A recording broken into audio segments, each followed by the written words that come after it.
Mic test. Ooh, that was peaking high.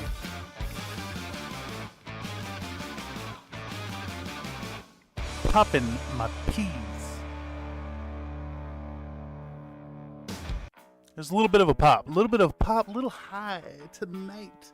But not me, I don't do no drugs.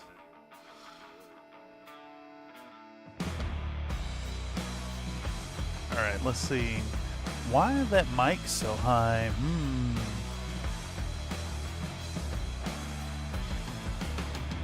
Anyhow.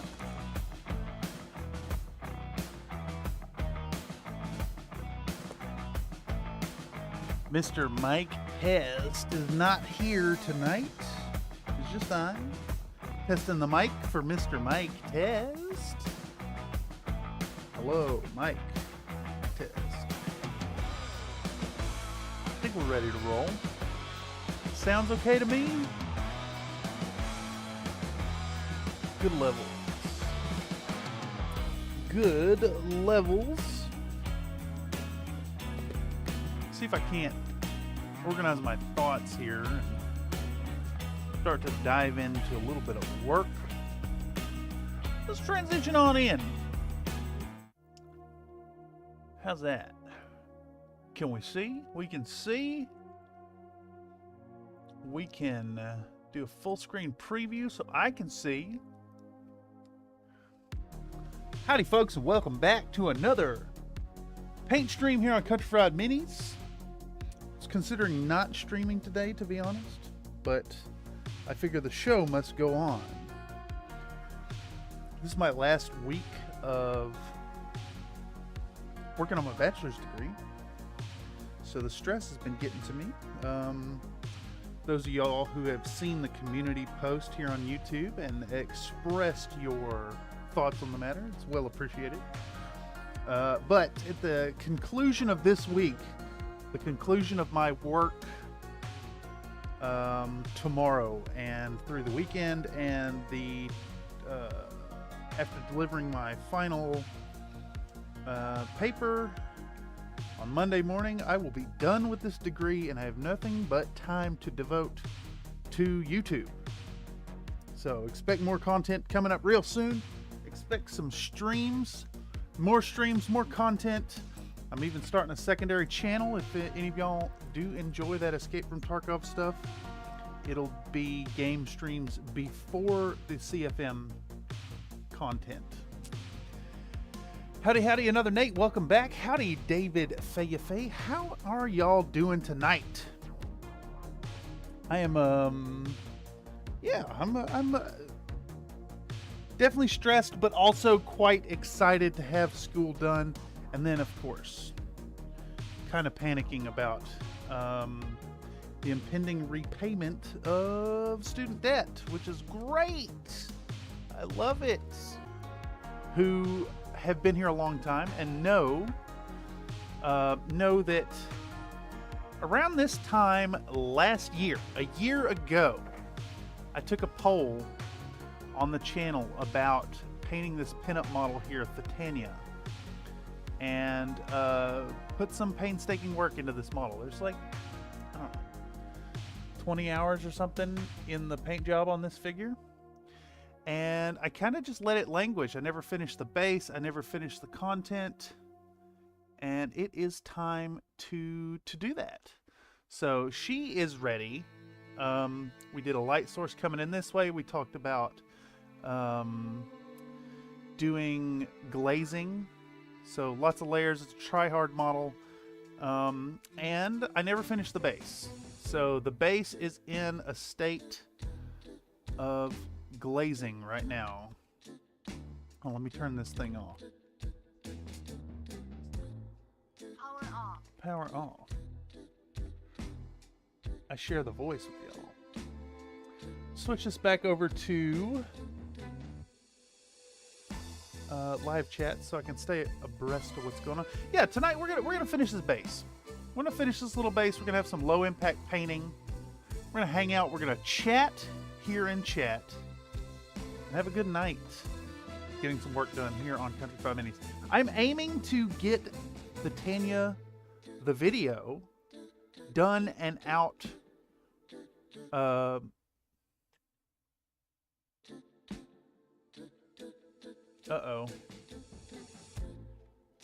Is my computer struggling here? It all locked up for a second for me. I don't know if y'all got a lock up there. Yep.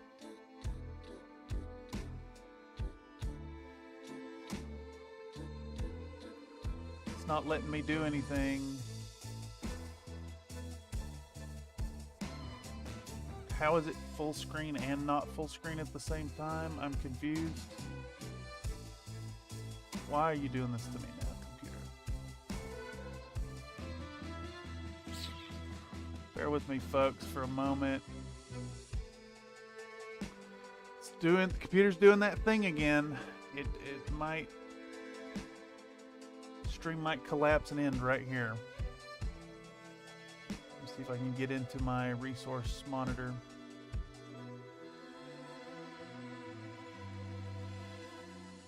Bonk. Let's pull this up. Come on now. It was acting a little wonky when I booted up the machine. I was worried about this.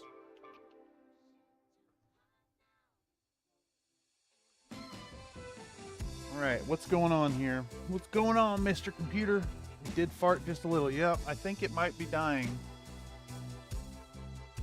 Just in time. Talking about financial woes, I may have to, you know, build a new machine, which I cannot afford. What is going on here?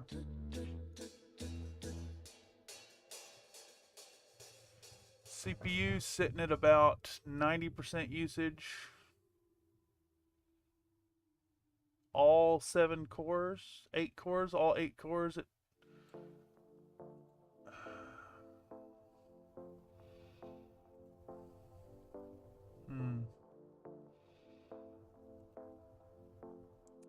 81%.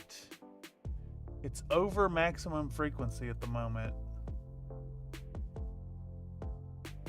Disk looks okay. Network looks okay. I think my CPU is just being very, very taxed for some reason.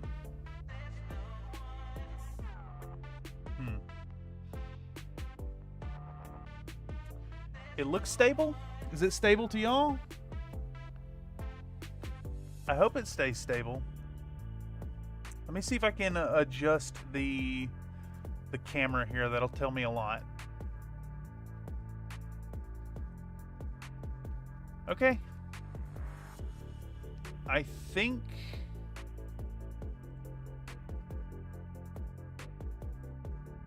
whatever it was doing seems stable. Ish. There's like a several second delay between clicking on the camera and having it like adjust, but it seems like whatever it was doing is balanced out. Who is messaging me?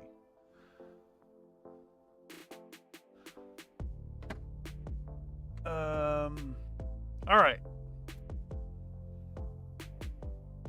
Are we stable?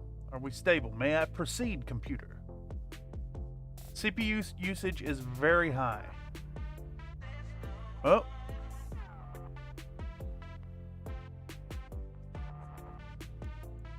I just don't understand. I just upgraded this machine. Nope.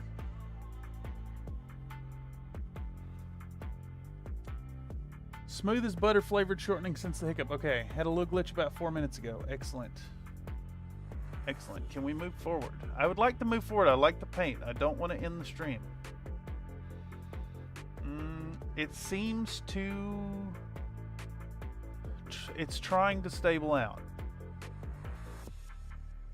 I'm not sure what's going on. If we have another bad hiccup, I'll end it. But it seems like it might be going.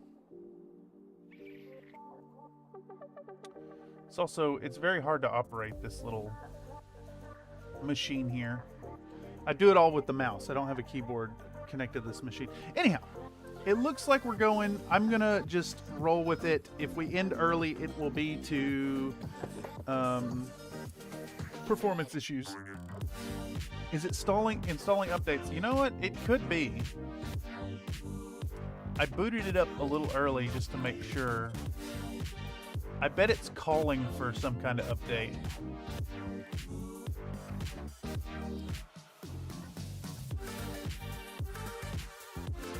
It looks stable now, though. It looks stable. I think it looks stable. The problem is this is a hodgepodge of my old computers. Basically, it's a Frankenstein of a machine, and it is not a great one at that. I will probably really need to think about investing a couple $100 in a new streaming setup here in the corner. It doesn't need to be like a gaming PC or anything, right? It just needs to be able to handle 4K footage and pushing that over through OBS into the network. So I think it's okay. I think it's okay. Nightbot coming in with an old fact that I'm not going to repeat. I may have to just remove the Nightbot facts at this point. She's telling us once again it snowed in the Sahara Desert for about 30 minutes on February 18, 1979. We know. We are aware, Nightbot. Anyhow, thanks to everybody who has sat through and held on while we work through these technical difficulties. If you are new to the Country Fried Minis paint stream, we do this every Wednesday, 6 p.m. PST. Usually I'm working on a current project for a video or for a commission. If you'd like to get your own commission by yours truly, check out my link at fiverr.com/Thurston Studios. I do custom work, mostly battletech stuff, but I can work with whatever you want to send my way. Check it in the description down below. And on the topic of what we're working on tonight, I think the plan is we want to unify these grays, I think, push them up a little further, get some highlights on them. What I did before was give them kind of a rough layer in grays, so like a stepped gradation, and then I glazed it back down to unify it. We've got these little skulls to paint, and then the sandy texture, and we've got the arrow and this here sword. So, without much further ado, let's think about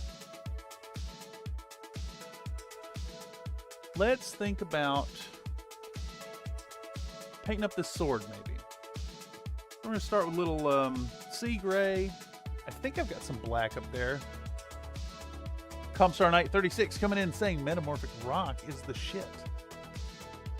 I thought that was a fun little poll there. It was very silly. Kind of happened in the moment when I was reading chat. Now I'm looking for my Vallejo black, which I'm not finding. Are you up here? Do I have one up here? There we go. I need a black. I need a cold white. So I think I just want white instead of ivory. That is white. There we go. All right, so first thing we're going to paint, I believe, is going to be this here little sword. I was just going to cut some corners and go with a metallic, but unfortunately that goes against the model. So we got to do a little cheeky NMM. Dargier Gaming says you have a cat on your shirt. So yeah, this is my Disco Pizza Cat, Disco DJ Pizza Cat Space Cat apron. Also, welcome, Dargier. Hope you're doing well. I am feeling pretty optimistic about tonight's work. We shall see if it continues to hold up. If this machine craps out on me, then that will be that. But until that point, let's get a little work on. Surveillance Wizard coming in with a howdy, long time no see.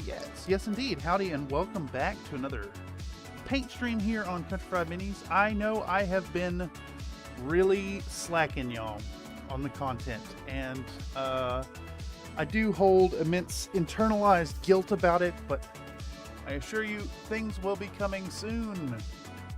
I'm just stressed and immensely lazy. So,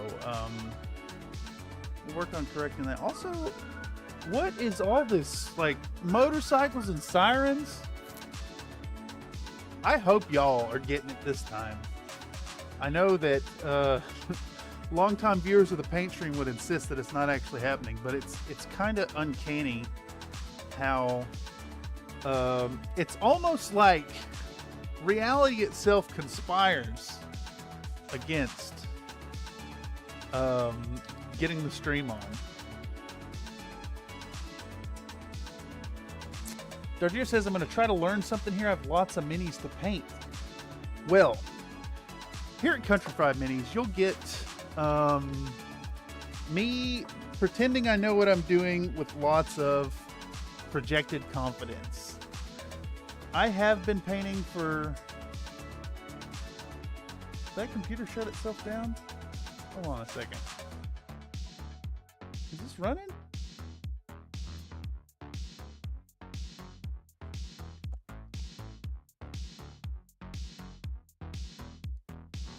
Testing the mic, testing the mic. Okay. I guess my monitors have just shut off over there. Definitely an education. I mean, it's a process. I've been painting since uh-oh.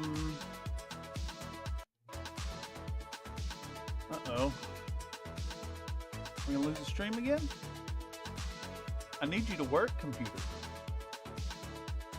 Okay. Anyhow, looks like it's somewhat stable. We're gonna keep rolling with it. If we get another terrible hiccup, I'm gonna call it.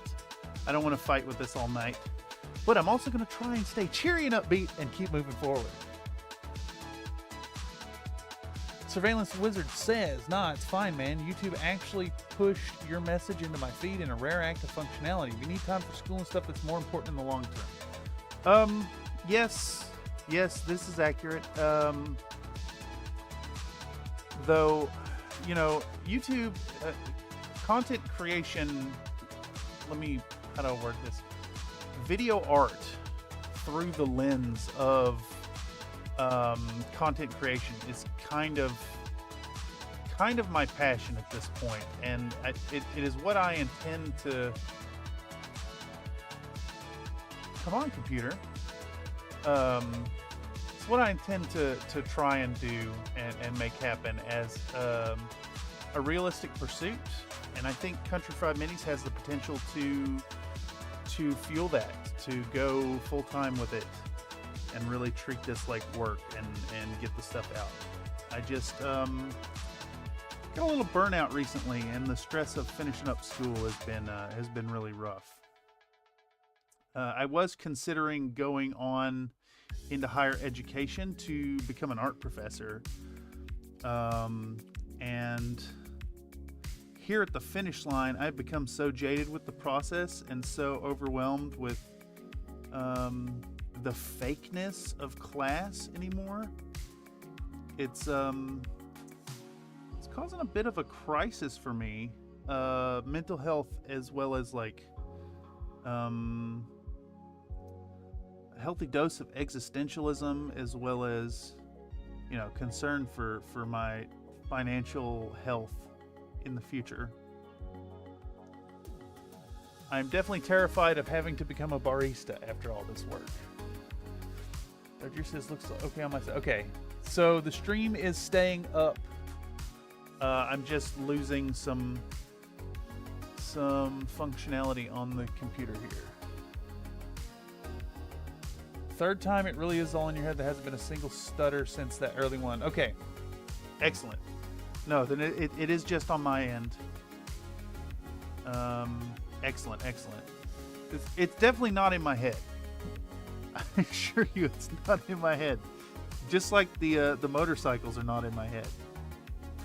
I swear, there's a ton of motorcycles. There's a siren going by right now. I don't know what's going on today, but there have been dozens of emergency vehicles going by my window today, all day. All right, so on the topic of the painting, we've started here with a nice heavy black base coat on this sword. And we need to get our model here and really think about the direction of the light. So Titania is 1 foot back here and 1 here.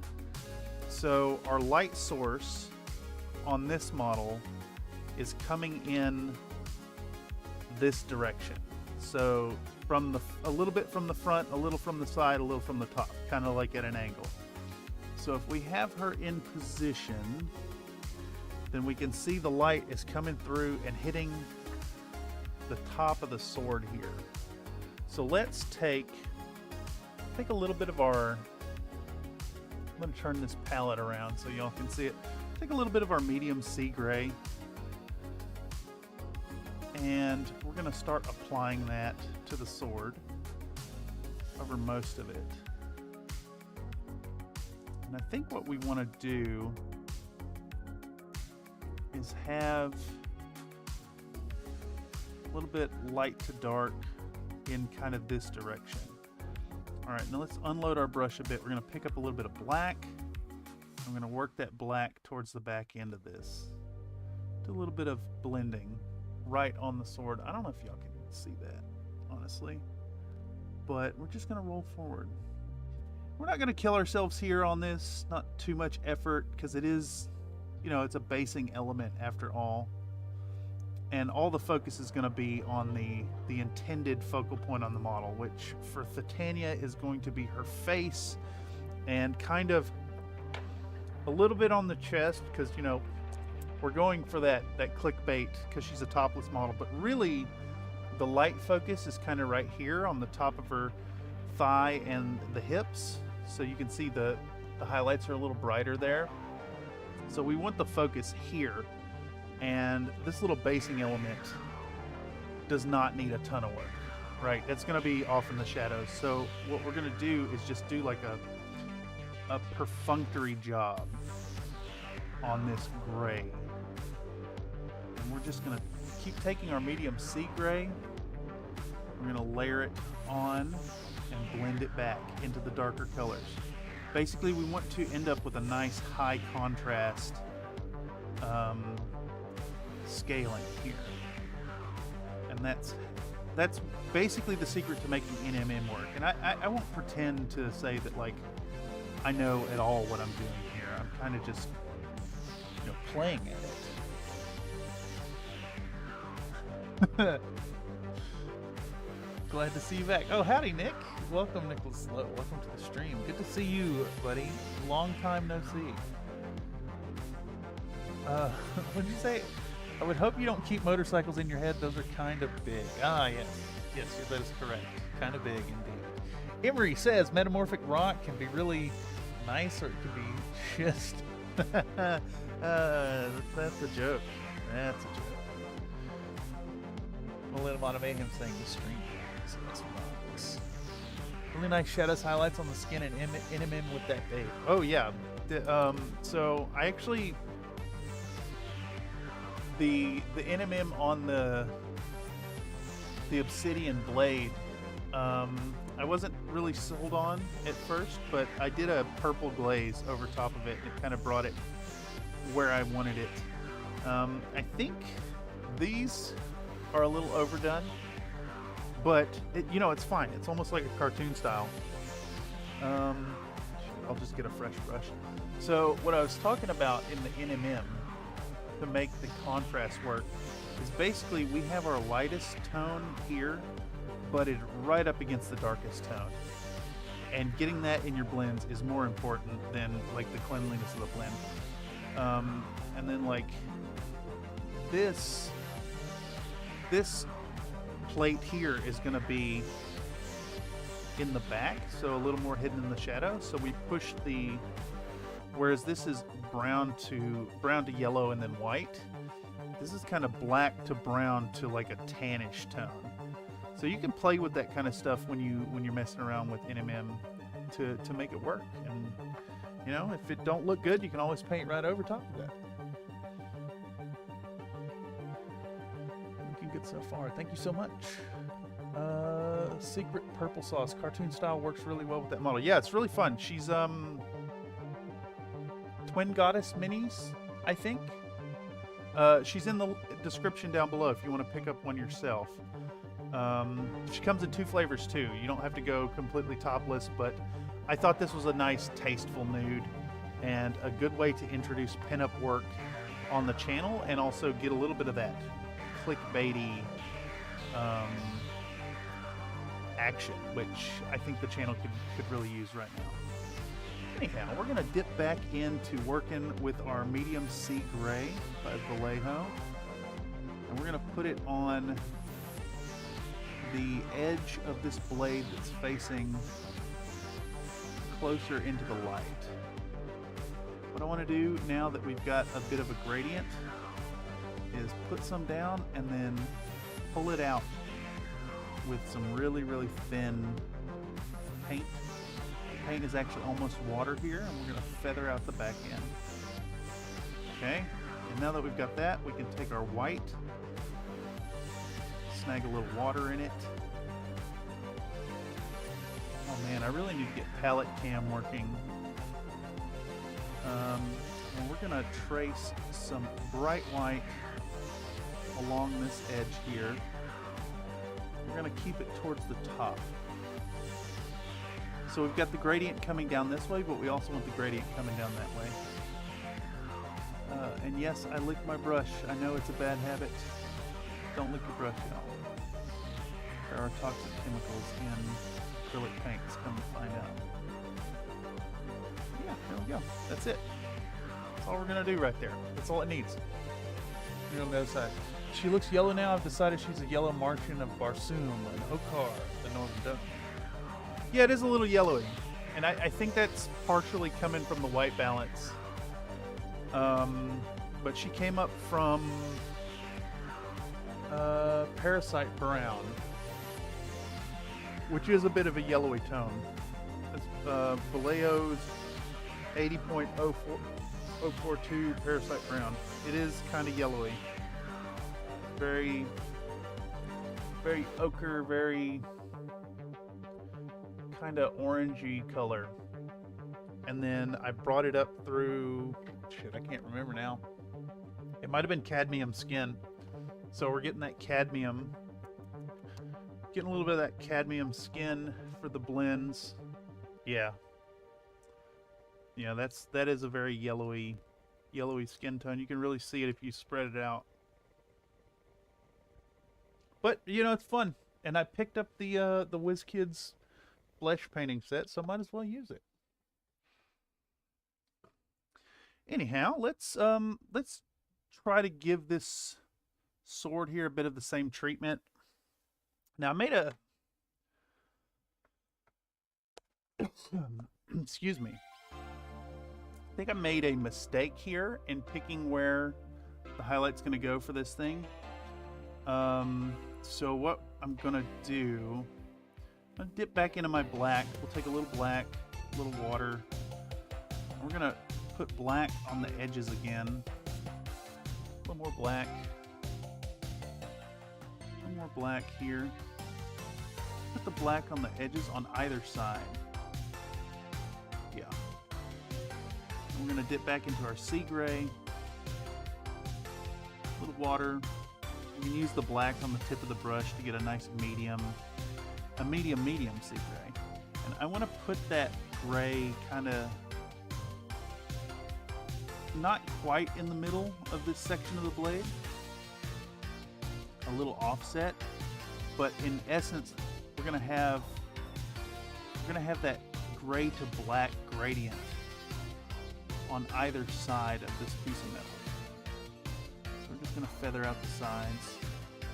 We're gonna take our white again, a little bit of water, a little bit more white, a little bit more water, so it starts to flow real nice. We can roll our brush to remove some of it. We're going to do the same thing. I'm going to work a little bit of white just right in the middle of that section again. Right there. Let's clean that brush some, remove some of the paint, and then we can feather our white into the gray. I hope I'm in shot. Let me just spread it out some. I want the NMM to be a little bit present on this sword, but also the sword needs to kind of blend in with the rock. It's in the shadow after all. We'll go back with our straight white, and we're going to hit the brightest, hottest point of the white we added, and then add some pure white to it. Now, we also have this, like, I don't know what you call that little divot in the middle of a blade, but I want to get a little color in that. So I'm going to take some black, I'm going to take some medium sea gray, get a very, very dark gray color, like that. I'm going to work a little bit right in the middle, kind of treating it the same way we did that white, so like more towards the top, and flow it up. And now while we're working with this color, we should come around here and put a little bit on the back of the blade. I mean, it is not the focal point of the model and people really won't be looking there, but we want a little bit of work on it. So let's add some reflected light. So this time we'll put that light on the bottom end of the blade, of these sections of the blade, I should say. Either side there. While we have that nice color. Hit that. And then I think we're going to do the same thing right here in the middle that we did with the other one. A little bit of reflected light right there in that divot. That looks great. Now we can take a little bit more of our medium gray, medium sea gray, mix it in with the darker color, and we'll keep working up those gradients.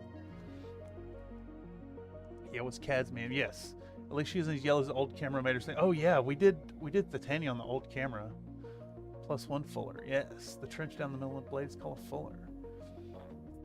Ivory says Barsoom means world 8 in Martian. They see Mars as the 8th world, with the sun being 1, Mercury 2, Venus, Earth, Luna, Deimos, Phobos, Mars. Interesting.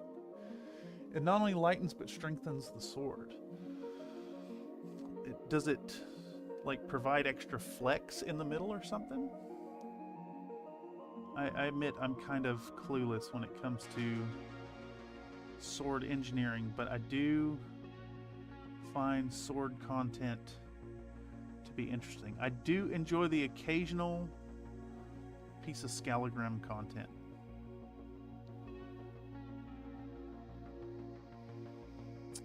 Okay, we're gonna mix in a little bit more sea gray here. We're gonna hit that now. But that's it. We don't want this to go any further than that. It's a very understated blend there. I hope that's like half in focus for y'all. We want it very understated. Because who cares, right? When the model is rotating on the camera, I mean on the display plinth, like, in fact, let's put her there. So let's say you're looking at this model all together. For one, we've got shadow. This is all in shadow back here anyway, so it needs to be dark. But like, if she's sitting up like this, you're not looking at the underside of this sword. In fact, even if you're looking down here, you're probably looking at this little tassel bit. So we'll work on that. The geometry string makes the sword stiffer. Stiff swords. Terrible, Nate. Should be ashamed. All right, so I don't think I really want to mess with the rocks too much here. In fact, I think what we're gonna do for these rocks, now that I'm looking at them, I want to deepen the shadows on them. So let's do that with a little bit of, we're gonna take some Gravelord Gray speed paint, give it a good shake. Not more brittle. Stiffer, but not more brittle. Yes. I like a good stiff one that's not brittle. Needs to be able to bend a little bit without breaking. You know, for those tricky positions. I mean, what? Alright, so we've got our Gravelord Gray here. And we're going to really thin this stuff down. I don't know, maybe like a 5-to-1 ratio water to speed paint? 6-to-1 even? And we're going to keep using our nice brand new Princeton Select Round number 2 brush. It's got a very sharp point. So this is a nice fat bottom. This brush has a very fat bottom, a big belly. So it's going to hold a lot of paint, but it's got a really sharp tip, which is why I really love these Princeton brushes. They're very inexpensive. I mean, they wear out quickly, but what are you really expecting from some Golden Taklon? But they work really well. And I'm seeing here that we have a little bit of residual speed paint from last week, which is fine. We're gonna even just rub over that and mix in a little bit of that yellow, which will impart a bit of warmth into these shadows, which should create a nice, interesting look. So, we got our little puddle of paint here. We're going to use this like a wash and just very, very targetedly direct the speed painty glaze into the darkest portions of our rocks. It's almost no color at all. I mean, it looks like it really looks like it's having an effect here while it's wet, but like it's gonna barely change anything at all. And that's what we want. We want many, many layers of little change. And in doing so, we can really control our shadows here. Really control it. Basically colored water at this point. It's fine. In fact, imagine trying to paint something with like tea or coffee. You know, you could build up layers and layers and layers and eventually get some really cool effects going on. But I want these crevices in the rocks. I want them deepened. I want the shadows brought down into a darker realm. And we can even like push this stuff up over the layers. Like let's say I took this and brought it really high up. And it's just gonna smooth out and kind of flatten the steps of the colors that we added earlier. And slowly impart a little bit of warmth as well, since we put that a little bit of brownish yellow in there. And that's kind of been the whole thing with Titania. For those of y'all who have seen the previous streams, you have to go back pretty far for it, honestly.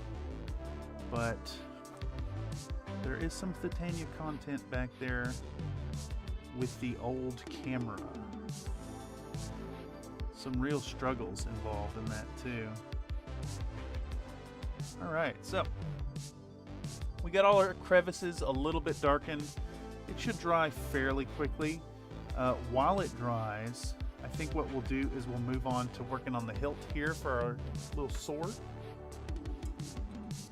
Nightbot coming in with a factoid claiming the lead singer of The Offspring started attending school to achieve a doctorate in molecular biology while still in the band. He graduated in May 2017. Yes, we know, Nightbot. I may have to get rid of facts. Nightbot facts are really played out. I think we've hit them all at this point, probably. There's only like 400 of them on the list. Yeah, let's do... How do I type this? Where's my exclamation point?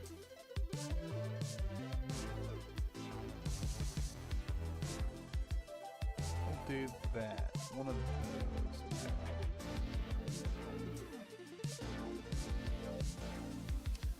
Let's see what she thinks how sus she is. Okay, so we need to think about a nice brassy brown... Nice brassy brown hilt for our handle here. I think we can maybe get away with this beige brown. And I think that beige brown will make it look distinct from the gold we did earlier. And then let's pull out a little bit of this Amarillo Intenso. We'll use this deep yellow we used on the Charger. I think that should go really well if we start with the brown. And we're going to do some quick and rough and dirty NMMs on that handle as well. Nightbot's 33% sus. Nightbot saying and reminding y'all that cream pies are a violation of the terms of service. Join the Country Fried OnlyFans if you want to know more. There have been 29 requests for the CFOF. I don't want to do it, but y'all insist. Might have to do a sexy calendar shoot. All of this covered in paint. Fucking ridiculous. Leave it to the Nathans. All right, so we're gonna take our beige brown. We're gonna take a little bit of Amarillo Intenso or deep yellow, and I think we're gonna. Do we use ivory instead of white? Yeah, I think that's what we'll do. We'll keep it warm. So we're going to work through beige brown into intense yellow and ivory. But before we do that, let's get these paints good and shook up. Here, let's even... Hello, OniLab. This is the OniLab MX Mini, for those of y'all who don't know. Little vortex mixer I got off of Amazon for like 30 bucks. I thought it was a waste of money at first, but now that I've been using it, oh, it's so good. Another Nate tossing in a sus for Amarillo Intenso. Yes, it is indeed 72% sus. It's almost a color. Get a good shake on this. Let's pack the yellow one in next.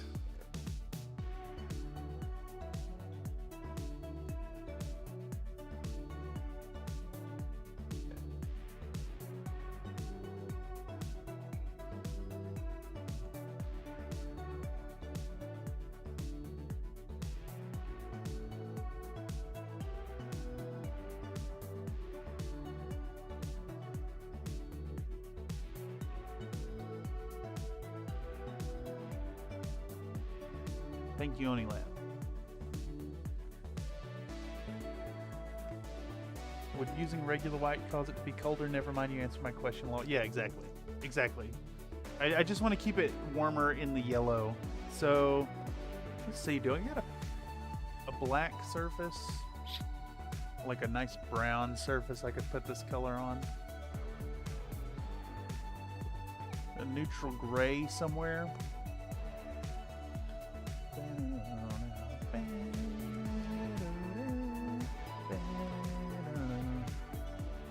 So we got our browns. Let's put these browns down. Let's do a little color experimentation here. All right, we're gonna spread this brown real thin.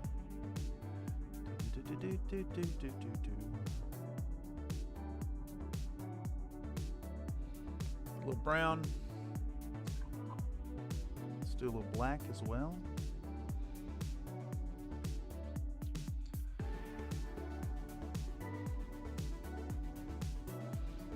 Black. And I know y'all are getting the reflections there. It really sucks. I could angle it though. I can pick it up and get the reflections off it when we get there. That dry patch in the middle of your palette's pretty brown. Oh yeah. You're right. You're very right. Where did I set that white? Okay. We'll do our white here. We'll do our ivory right here. It's very subtle difference between these two tones. But, so we take our white and we're going to work it in the brown.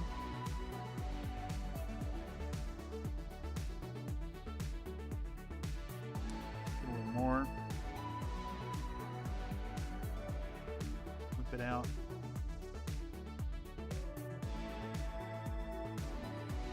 So,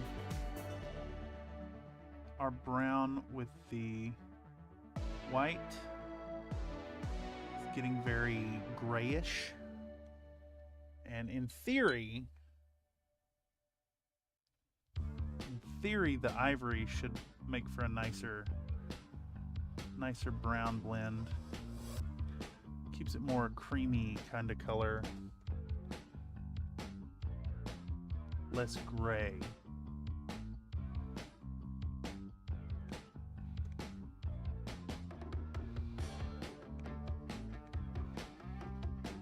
I don't know how clear that is for y'all, but like this is kind of a grayish, desaturated hue, whereas that is kind of a little more warm, just very subtly.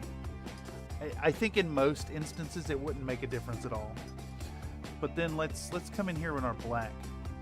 Oh god, that's way too wet. Let's make our gray out of that.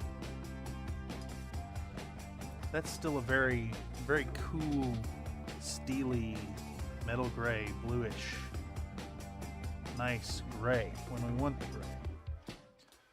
But if we come in with our ivory, we're gonna push that gray into like a warmish,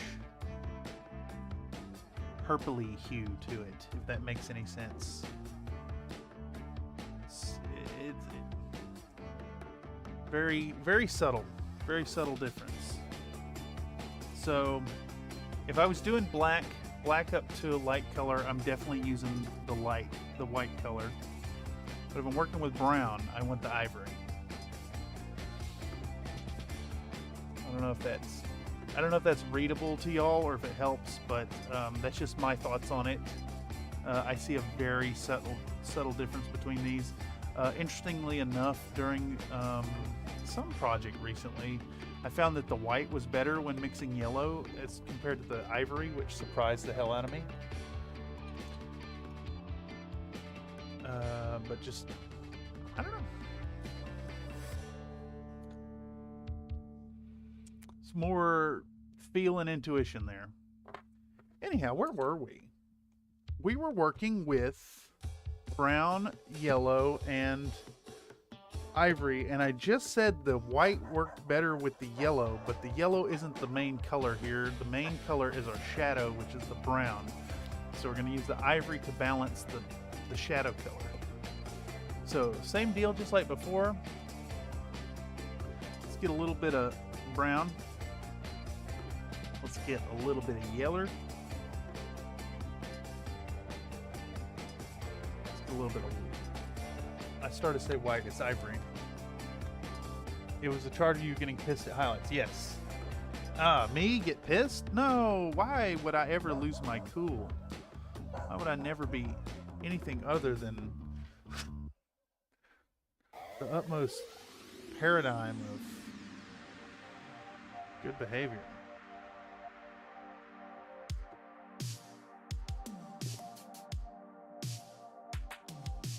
Okay.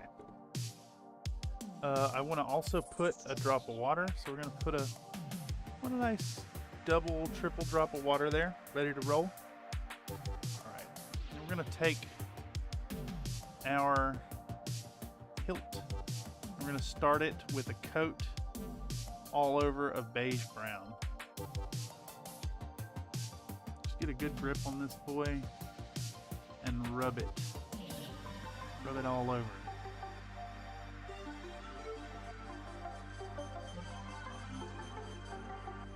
This song goes wee wee.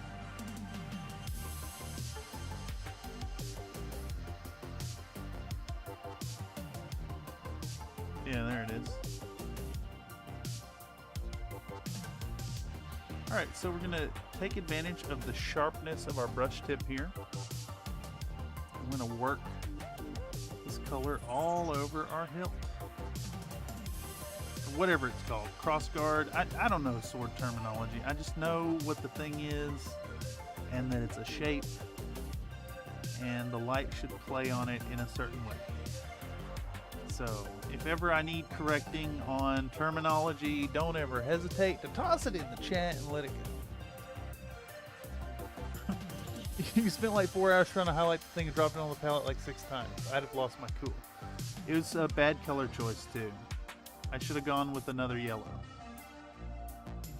The orange was bad enough. But it came out pretty good. I'm pleased with the final results on our charger. Came out really nice. And usually I go for a dirty look instead of the clean on the model. In the end, it was worth the effort.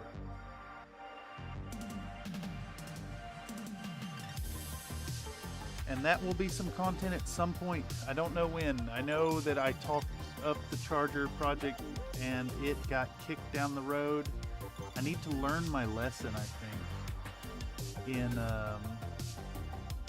and just forget about timelines and dates. Who knows what'll come out next. We're entering a new age in this summer of Country Fried Minis. No more deadlines, no more promises, just content. And again, we'll be having a return to the Tabletop TTRPG Tuesday at some point soon. Excuse me. I would like to get back together a crew of folks to play some Tabletop Tuesday stuff. Already working on getting a group together.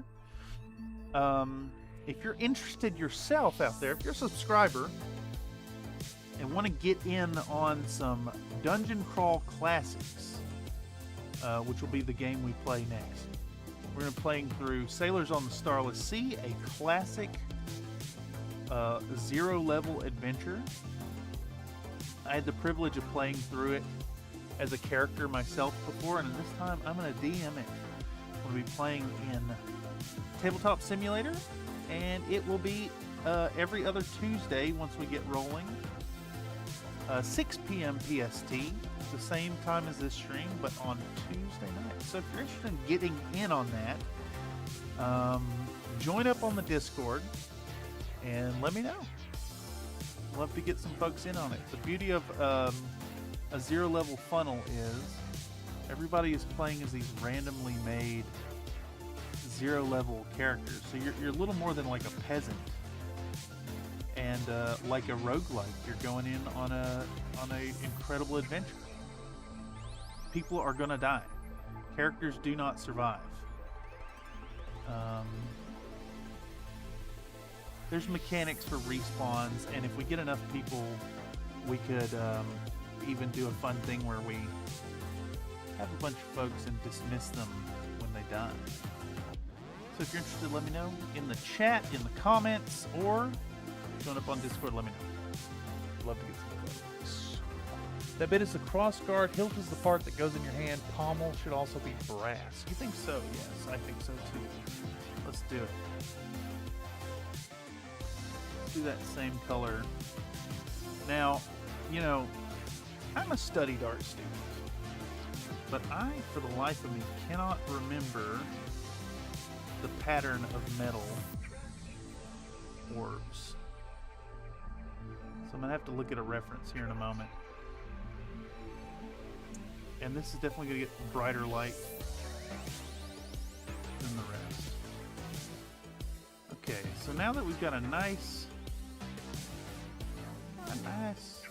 base coat on our thing here, and you know, if I could get it in the shot, maybe. I need to absorb some of this water.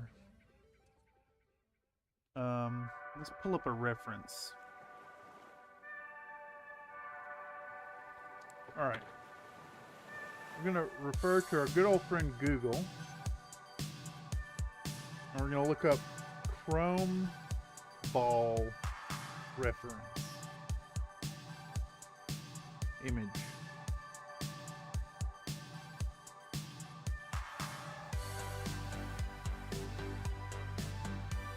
Let's find a good one. There we go. I like this. I really like this pattern. So I think it's what we're going to try to go for here. And if you can see, there's a very simple breakdown of what's going on here with our pattern. Right in the middle, we have our horizon line, basically. A divisor. So we've got light color right next to the darkest color. And then on this, kind of on the same idea, the bottom half is a gradient. So what we've got is a gradient that goes from super light to super dark, and then a gradient that goes from mid light to mid dark. So interestingly enough, we have the darkest part right here. And I know there's lighting and stuff on this, creating the patterns, but just distilling it down to a simple idea, this is your horizon line. So if you can imagine you're doing this in chrome, this is going to be white to blue, and then white to brown here. And if we're doing brass, what we're going to do is white into yellow into brown, and then we're going to do yellow into brown right here. So this is what we're going for, this shape, this line. And if we look at our ball and remind ourselves, our light source is coming in right here.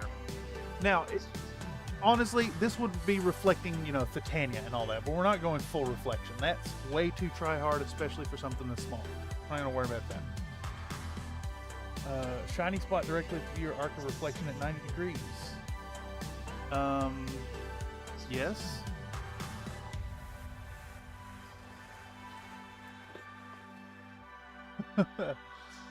Alright, so let's put a little more water out. And we're going to start on our happy little pattern here. Our light's coming in here, so what we're going to do is we're going to wrap our yellow around this way. And it's going to come up the back as well. Taking our yellow. I'm just going to trace our very thin yellow line.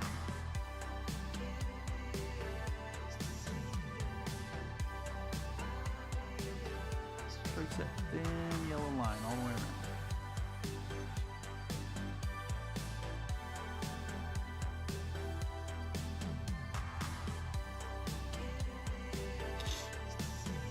Oh, I don't know what has caused such severe allergy attack all of a sudden. Find a napkin, a towel, or something to blow my nose. How about one of these?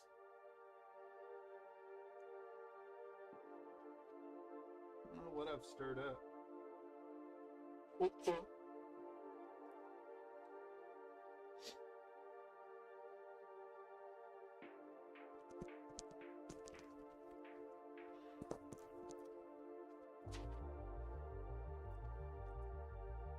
I just happen to have a shiny ball-shaped thing on hand.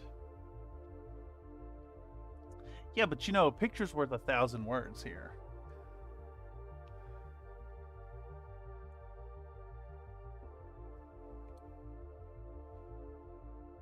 Alright, so we keep attacking this with a really thin yellow. Right here. And work that yellow on. Alright. I think we'll do the same again. A little bit of water, a little bit of yellow. Get it ready. Hit it one more time there. Doesn't need to be much of nothing. Honestly, again, this is a basing doodad.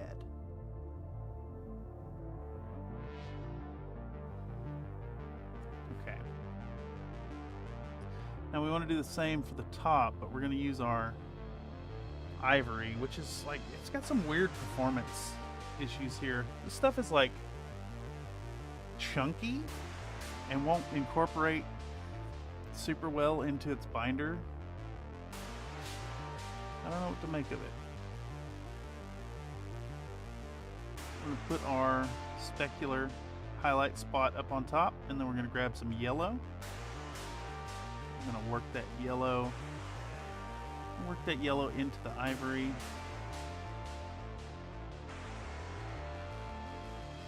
in a circular pattern. Now we're going to take straight yellow. Do the same. We're going to work around it.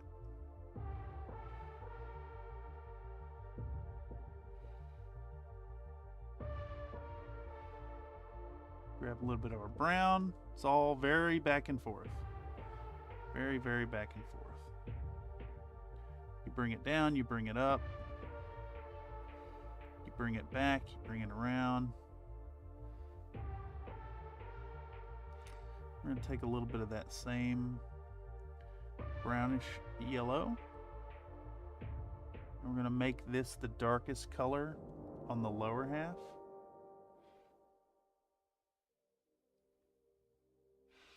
Don't mean to bump the camera. It's hard to be aware of the size of my headphones. All right. We're going to come back in some yellow. We're going to intensify this edge.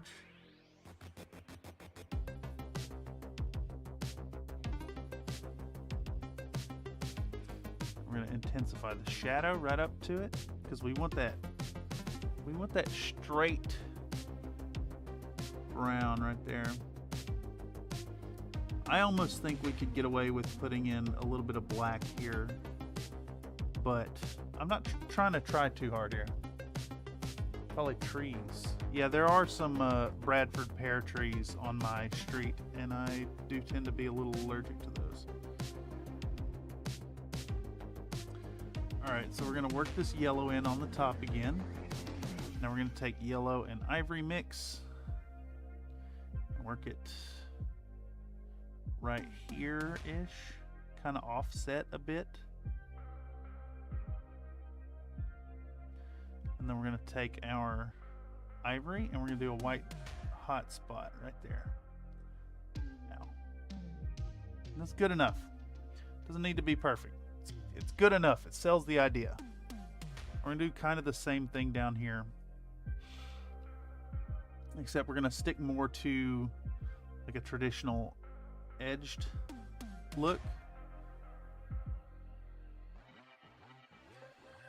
So first we're going to start by tracing our edges with the yellow all the way around. Zippy zaps.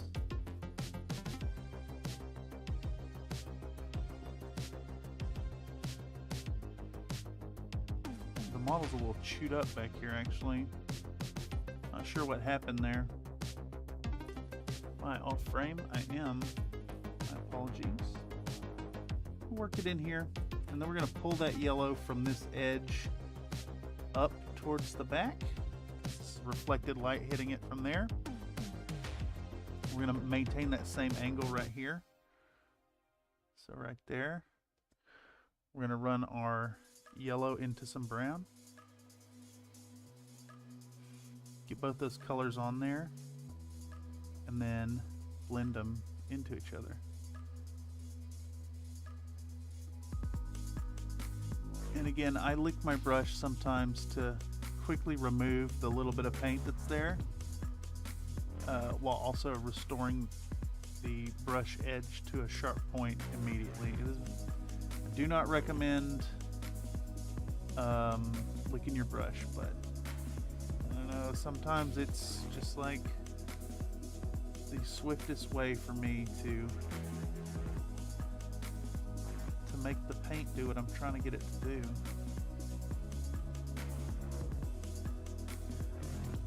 Alright. So we're putting that yellow on, we're feathering it out. And I think we're going to put a little bit of our ivory right here on that edge. That looks like a spot that'd get a nice specular highlight to me. And we'll do the same coming down this other way. And in fact, I think what we want to do is defy norms, defy expectations here. And we're gonna have our yellow coming up off the reflected light here as well.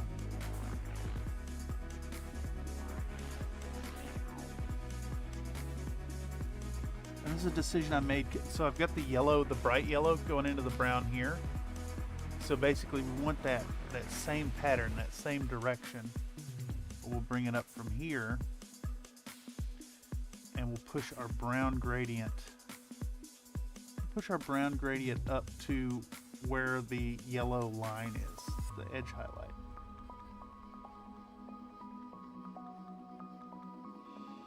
Take a little bit of brown and yellow mix. A little water in there too. A little bit more yellow. Get a nice medium tone all the way down at the bottom there.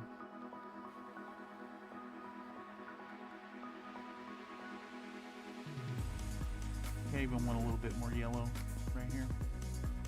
So we got a little shadow here getting cast off the green bit. But like, I mean, that looks fine to me. It's brownish, it's yellowish. If your eyes are dwelling there too long anyways, what are you looking at? We're gonna do the same down here. I'm gonna do some brown yellow blend right there. And then, so there's a little point right here where the blade and the cross guard meet. And I want that rendered in black. So we're going to go back to our black from before. We're going to very carefully trace that edge. I want to get rid of that purpley blue color from our primer coat. And that's good enough. Like, we're not going for perfect here. I don't care. I don't care what it looks like, really. Just as long as it sells the idea. It's a basing element. Okay. Now we need to think about what the green was that got used before. And actually, while I'm thinking about that, let's just go ahead and start working on our little Scully boy. And I think I would be remiss if I didn't get in a little bit of flat earth on this project.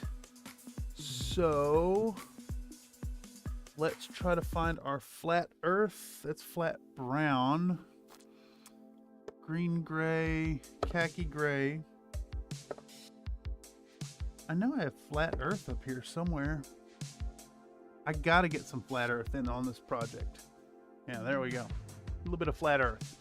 Let's do it.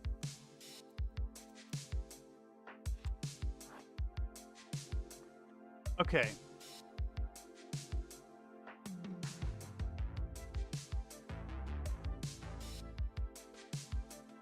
A good shake. Thank you, Onilab. Take out our flat earth. And see, you see like that flat earth, such like a nice, nutty, rich, fertile ground kind of color compared to this beige brown, which is more, you know, more grayish, yellowish. This is almost greenish. Got some vivaciousness to it. Is that the term I'm looking for?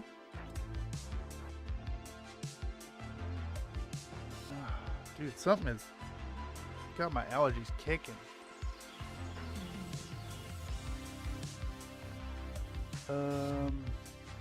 My brain just reset for a second. Let's do a drop of yellow. A drop of yellow, exactly. My brain is not function. No function. Take a little bit of water. Take a little bit of our flat earth. We'll thin it out real good. And we are going to base coat these skulls, which we originally did these in one of the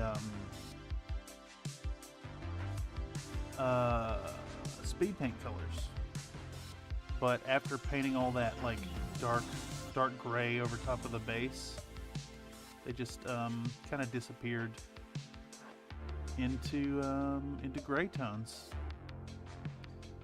All right, real perfunctory standard mini painting, brown base coat on our skulls. We're even gonna push that color down into the dirt. Push it way down into the dirt. push those lines back up to it in a moment. And there's another one back here. We're going to do the same. While we're base coating our skull, it's too thin. Some more paint in that thin mix. We're going to be careful with our brown to not get it all over the rocks, but we are going to push it just like that other one. We're going to push that brown all the way down into the dirt.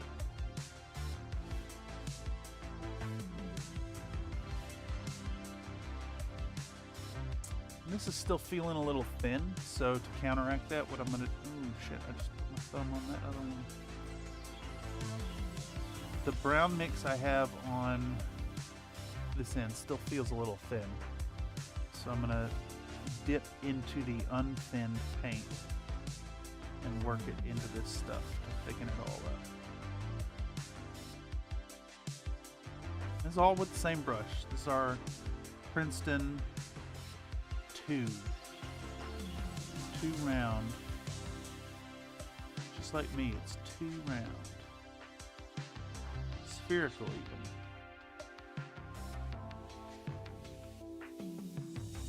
Okay. A nice little brown base tone. The eyes, I'm thinking we could actually let's kind of pick up that wet paint out of the eye sockets. I think we want to push that a little further. So I'm actually going to take a little bit of our black from earlier. No, y'all can't see my palette. Take a little bit of that black from earlier. And grab some of our brown. I want to make like a nasty black shadow tone. Some black brown here. I actually have some Vallejo black brown, but no sense getting out more color for this. And we see we get like that greenish hue, greenish grayishness to it. That's going to look good and kind of unify the skulls with our choice to use green as this offset tone. We're just going to smush that, squish that cat right into those eye sockets. Just mash it in there. Do the same here. Still a little too wet here, so we need to pick up that paint, put it on the palette, and mash that like green brown mess in there. Someone is having a good day out there. I think we're gonna do the same in the nose hole right there, and this one has one as well, so we're gonna do the same. Pick up our nasty color, mush it in there. All right, got a nice brown start on them skulls. So from here, I mean, Ivory's gonna be the natural choice since it's a skull, and I don't even think I'm gonna use an intermediary tone. We're just gonna go straight flat earth into Ivory, and like a 50-50 mix of Ivory and flat earth is basically going to give us a bleached bone color, because this has that like yellowy quality to it. So again, we'll put a little water down. I'm going to pick up our brown, pick up a little bit of Ivory, just a tiny bit. You see how strong and how quickly that overpowered it right here? We want to counteract that by doing a different mix right here. Step it down. Put the brown into it. And again, this is a basing element, right? So like, if I was painting a full skeleton, I'd probably give this a little more thought and care. But I don't care that much here. We don't care how long our viewer is staring at the skulls, because it's not the focal point. But we're gonna hit our skull, and we're just gonna leave the darker flat earth in the crevices. little bit of low five. Yes. Do love me some low five. I don't know who's better, low five or Lavrin. Both really good.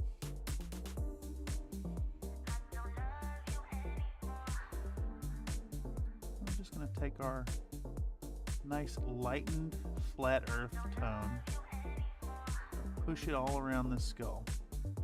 We got like a crevice right there next to the eyebrow ridge and then the crack of the skull. We're going to leave our flat earth there. I'm going to leave a little bit right here between the brow and this like recessed area.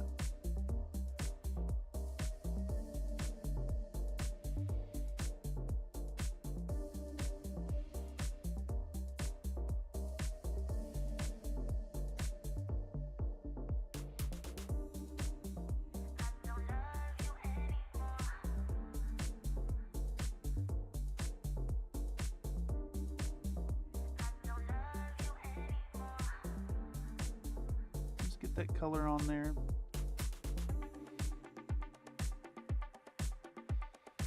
Hitting the front of the brows as well. There's some teeth down here we're going to pick out. We're also going to pick out the, I don't know what you call this right here, the bony plate above the teeth. But we want to pay special attention to that because we're going to put some shading in it. But again, this is, don't got to kill yourself here. This is basing. Should be an afterthought.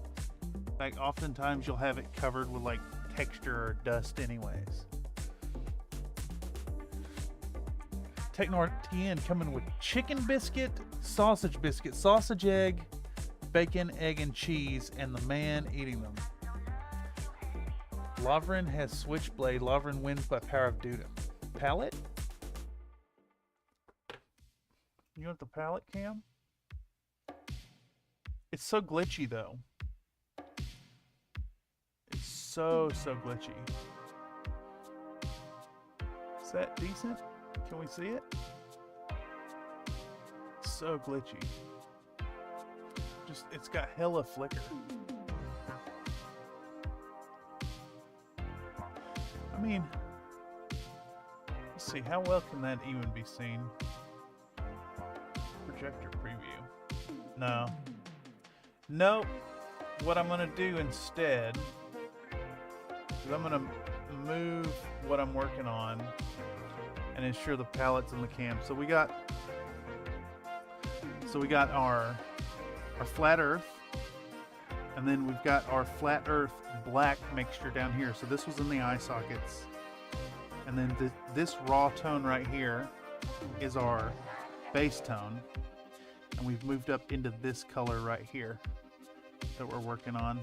I don't know if there's an angle I can get without reflections there for y'all, but right here, this is what we're working with, and we're going to work into kind of this color next. Yeah, we're going to work from base into this layer, into that layer, and then maybe some highlights with Ivory, but I'm not thinking we'll go that far.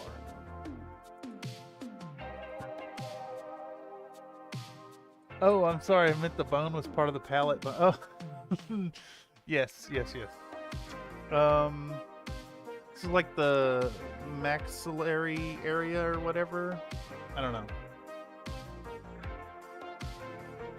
Jaw. That part is jaw. Right here. Fuck it. I'll just look it up. What is the bone above the teeth?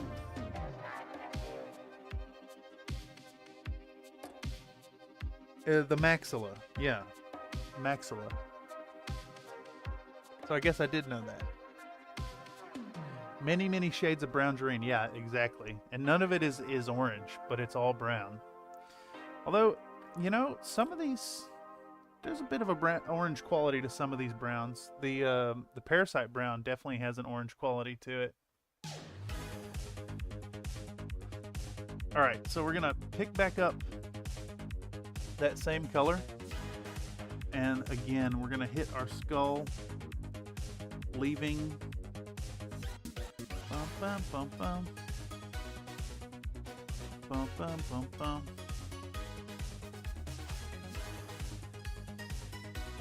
Was this? Is this some Lupus Nocti? Gotta be, right? Full screen projector preview. Yeah, gaining seat. Man's a nerd and he's pumping iron to beat the jock.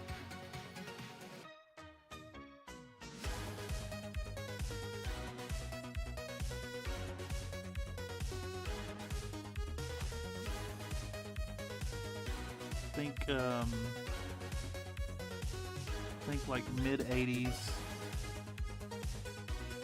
high school romance type film. That's what I think of. Like this. Yeah, we're taking that same color, we're taking that same approach. We're leaving a little gap between the brow ridge and the skull. There's another little divot right here, but it's not as deep, and we're gonna hit that with the next layer. Same deal, we're gonna hit the front of the brow as well. Same here. Oh.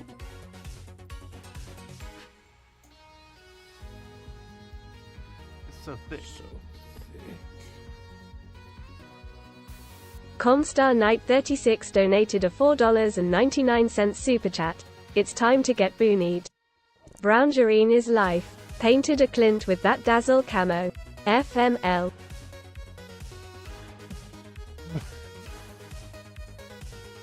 Boonied. She said boonied. It's time to get boonied. Sometimes TTS lady rips you off. How do we make that owned? I think you may have needed spaces in the O's. We're gonna say also thank you so much for the super generous donation, Comstar Knight. It is well appreciated, and every dime shared on stream goes right back into making this all happen. TTS lady, you got boonied. How sus is TTS lady, Nightbot? Doing a Clint in that palette. And a Clint with brown dazzle camo. Yikes. Yikes. I mean, that would work. I'm trying to imagine like a battle mech coming over a ridgeline or something in like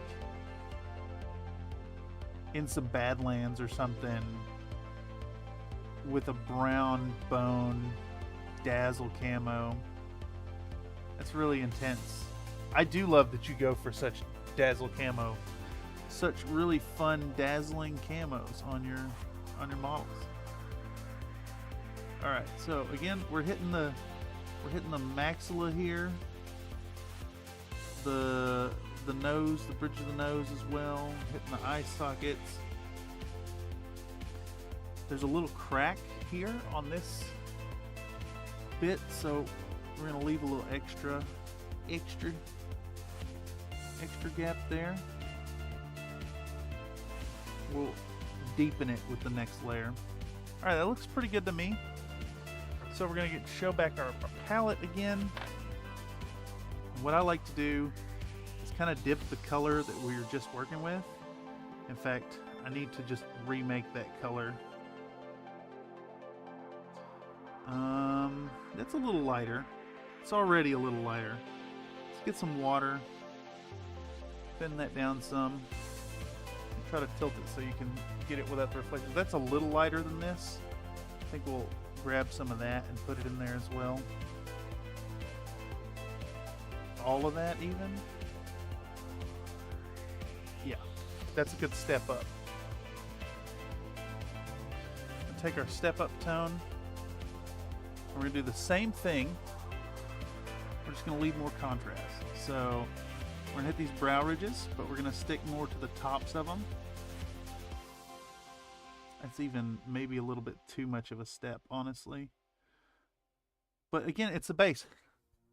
We don't need to try so hard here. It's not the focal point of the model. We're going to hit the tops of the brow ridges. We're going to hit a little bit on the bottom.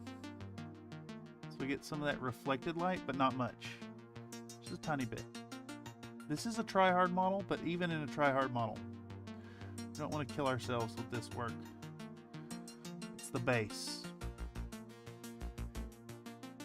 If your audience is spending a ton of time scrutinizing the base of your pinup model, you've done it wrong. You should think about how much attention you gave those titties. Just saying. Don't neglect the titties.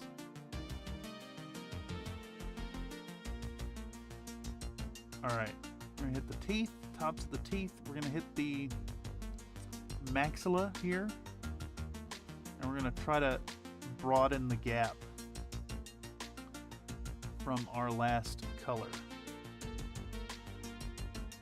Now on the top here, we'll just start right there, all over the top, all over it. I'm going to lick my brush so I can feather this tone a little bit. You can push it to that crevice, but then if you recall, there's a little like divot in the forehead in between these two darker lines. So we want to pull our new tone. I just screwed that up. I can't pick it up. There we go. Nothing a little saliva can't fix.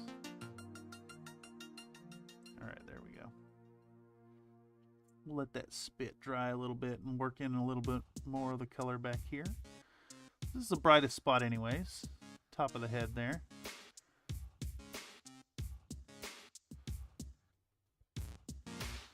We want to get a little bit of a gradient on the back of the skull. So the brightest spot is right here, closer to the top of the head. And then we want to get some detail in the sharp edges of this crack. But it's kind of in shadow. So we want a little bit more brown on the side here. We kind of stipple it down. Mix in a little bit of saliva. Alright, and now that the spit has dried here, we're going to hit this again with another layer. Kind of just jabbing at it. And basically I want two little lines here. So a little bit here and a little bit there. Hope that's in shot for y'all. Yeah, there we go. It's looking good.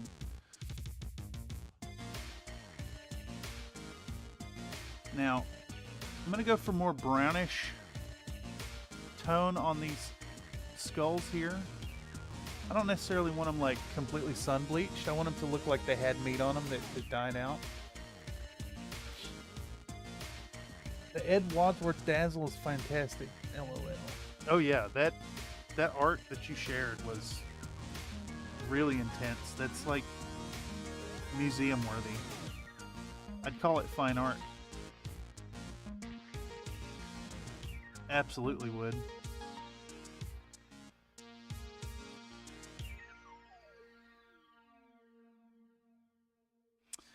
Also, did you say titties are life? They are life-giving. I mean, it's the source of milk. The defining feature of a mammal. I guess it's not 100% true. Female platypuses don't have titties. What are they called? Monotremes? We talked about this before. The echidnas and platypus are egg-laying mammals that do not have breasts. They don't have teats. They just have like the glands ooze through the skin. Anyhow, let's talk about the model. So we have a crack that extends through the brow. So I'm gonna take this tone and I'm gonna line the edges of it. And it gives us like this triple split right there. I'm gonna use this color to outline it. Yeah. Let me build it up here too. So just running a little low.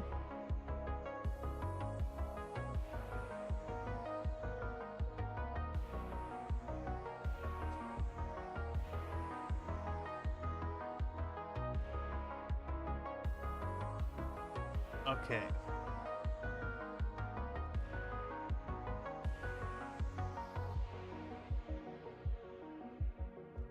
All right, so just continue to work with this tone, lightening areas, hitting spots that look like they'd get light. It just, you know, a big part of it's going by feel. It's like that looks like it'd have some light on it. So if you say so, it does. Why not? Make it so.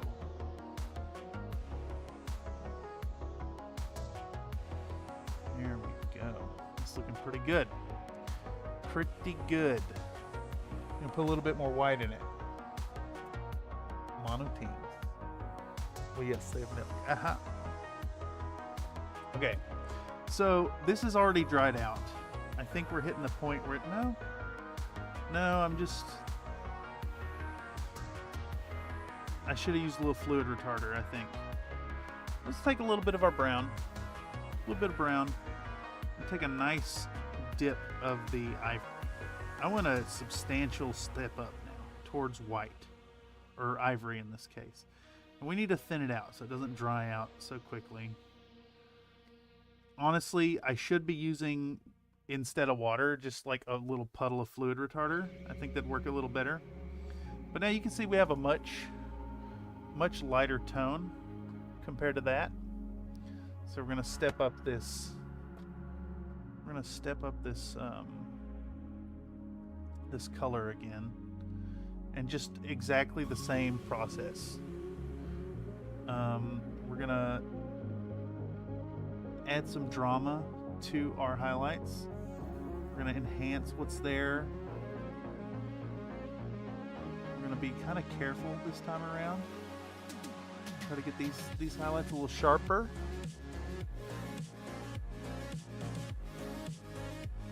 I'm going to use them to enhance the cracks.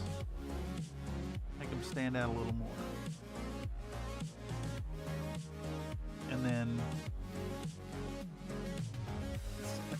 kind of hits here. I'm going to hit my brush with a little saliva. I'm going to feather out the edge either side. Basically, I want a little bit of a thinner coverage right here where I'm stroking the paintbrush at the moment. Right there. Yes, there we go. And we want the full strength right here in the middle. Right there, full strength. Boom.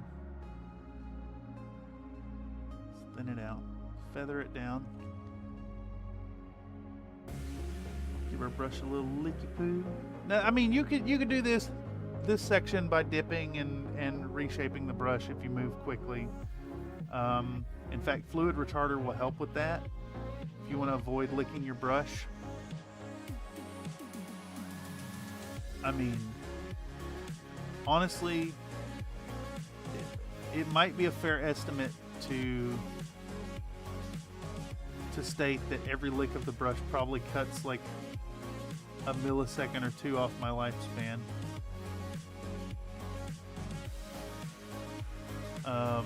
You know, the paint companies don't exactly have to disclose everything that's in their paints because you ain't eating. I'm sure there's some, what is it, material data safety sheets out there. Who knows what I'm eating?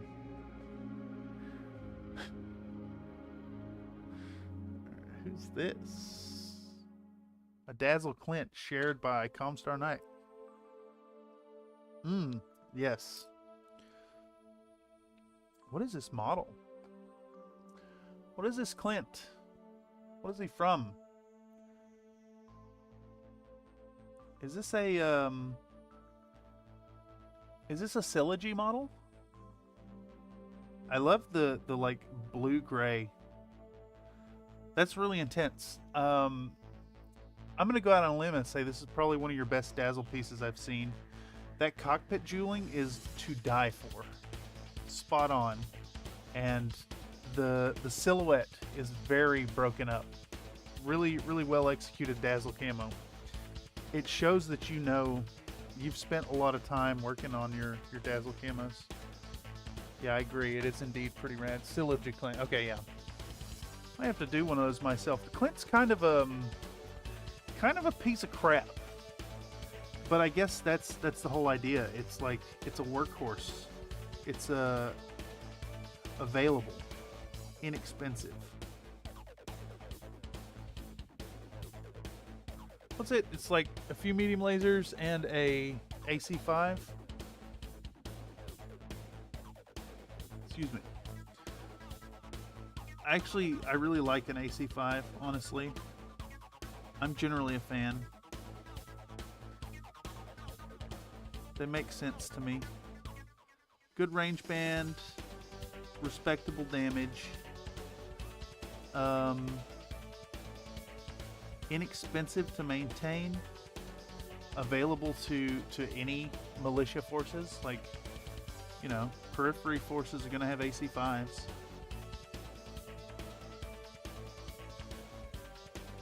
Thin this color out and feather it down.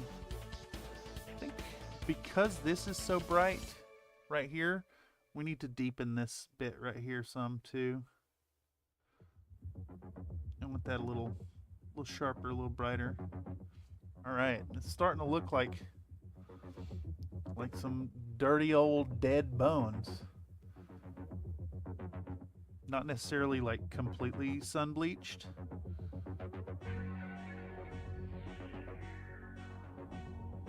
We'll do a similar thing here. We're gonna take our new tone and we're gonna deepen and enhance the work we've already done.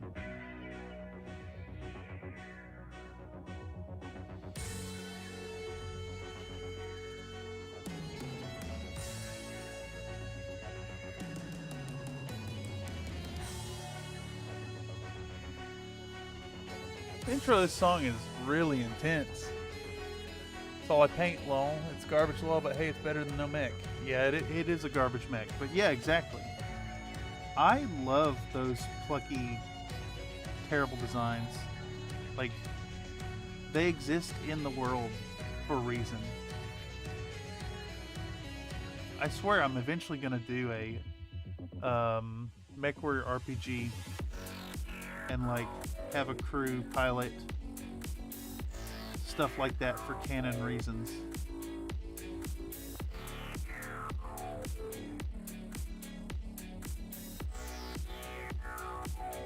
It's funny, like in theory you could do that on the like with classic battletech and set up a scenario where people are using canon appropriate stuff, but I don't know, without a way to put some extra pilot skills and whatnot, they're just gonna get showed up by whatever they're facing, unfortunately.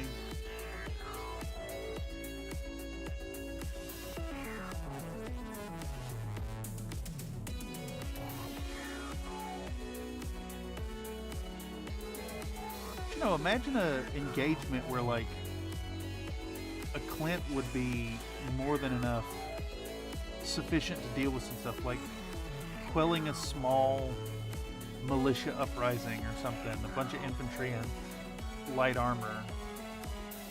Makes sense to me. Alright, now I know I keep saying I don't want to kill myself on these skulls, but I am really digging where they're going, but I want to boost it one more step. I think it's going to add a lot to do them. So we're going to take our same color here, right here. We're going to dip another dip of water in it. 2 dips, 3 dips. We're going to take a little bit more of our ivory. I want to boost this a little bit further. One more step up. I want like a proper, just about bleached bone color, and we're gonna use that to more or less do some edge highlighting too. Get the job done if needed. Yeah. Imagine a scenario where like a cicada would be usable.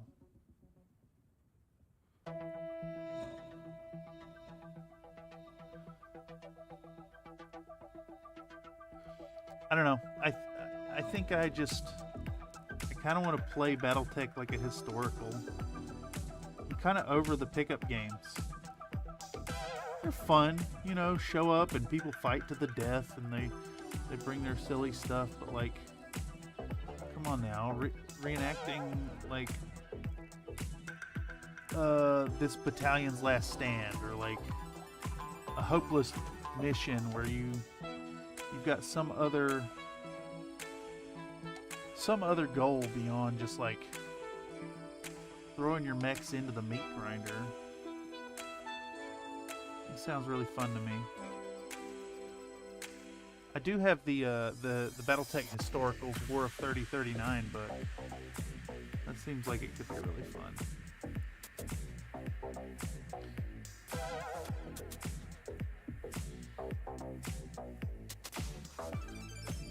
What's our time looking like? 7:44? Yeah, we're gonna finish this base up. I'm excited.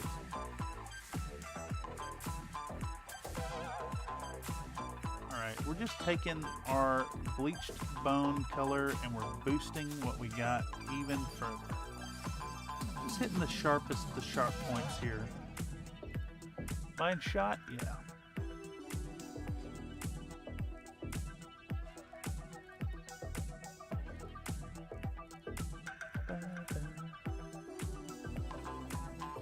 Dude, did we just do 2 wave saber tracks in a row? Or is this still the same track?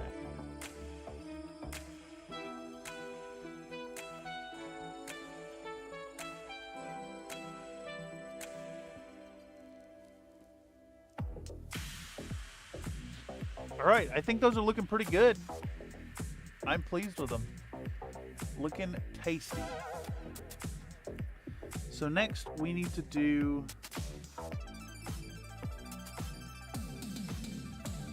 what color did I use on this green? I just don't know what color this green is. What color is that?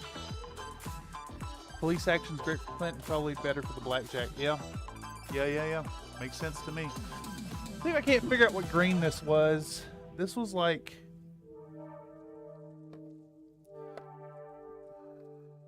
Is it intermediate green? That doesn't look bright enough. Is it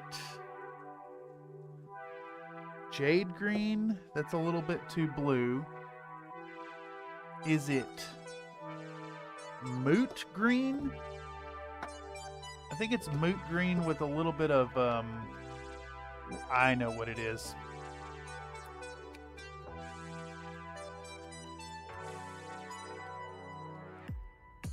Wow, wee wah, I like yes.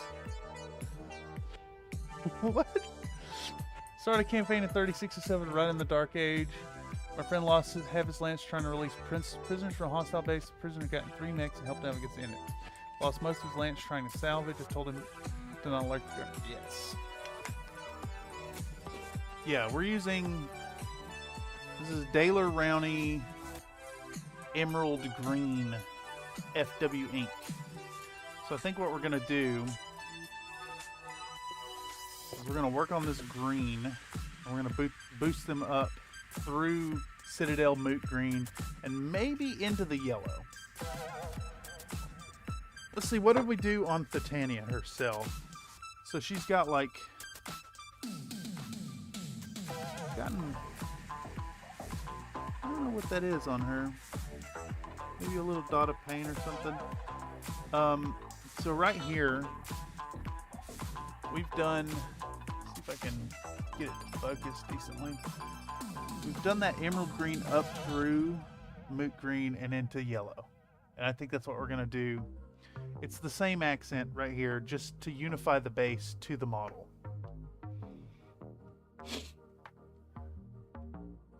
Vallejo greens, probably yellow green, maybe. Yeah, I think it's this right here. That's the closest one in my collection. Most of my greens are like this stuff. These like either these camo colors or like a blue green. And I do really love game color jade green, but it's not gonna do the trick here. I need to blow my nose again. Pardon me, y'all.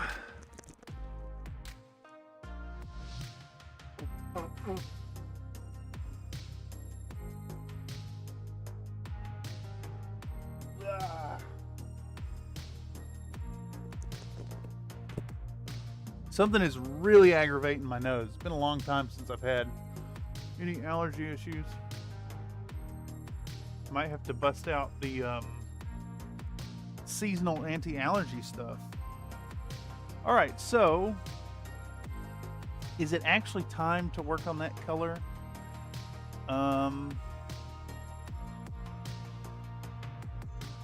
Yeah, so I think we can hit the greens here with another coat of our ink real quick. And then before we work on the handle and the shaft of this arrow, we can hit the dirt here with a nice red tone. I'm thinking like going for like a ruddy red Australian outback style color. We can maybe even, in fact, I'm just gonna do this. I need to deepen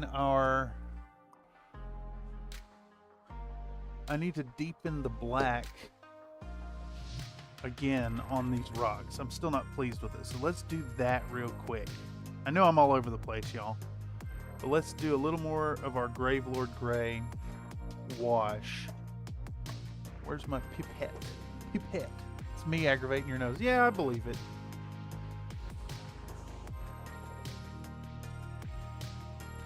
I believe that 100%.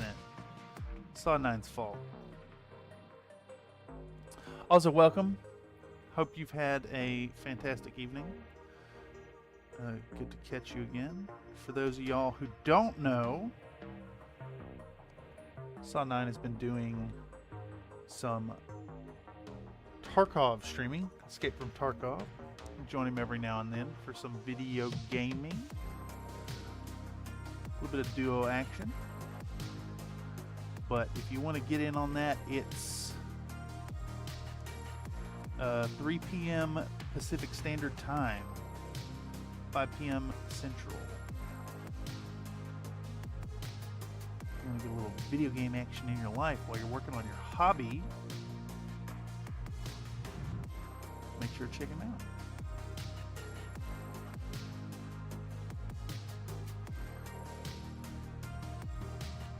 Okay, so we're just going to go around real quick, like once more, that same thing we did before. I just want to try and reinforce the crevices of the rocks here. I want to make the seams between the individual stone pieces a little more pronounced, a little more dramatic. And again, it's not much color at all. This is very, very, very thin. I may even think about coming back in with some like Nuln Oil later on. I don't know.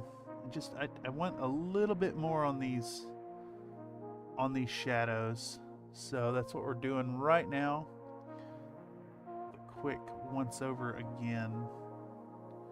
I'll probably hit them again before this is all said and done.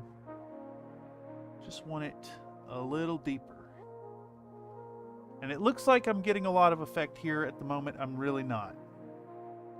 This is basically just colored water depositing a very, very small amount of pigment.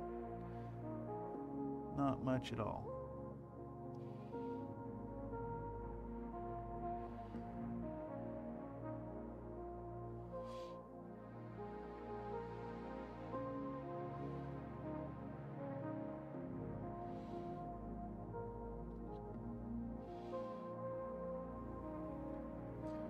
Run a little here, run a little there, and then when that dries, should be about the same time we've finished up the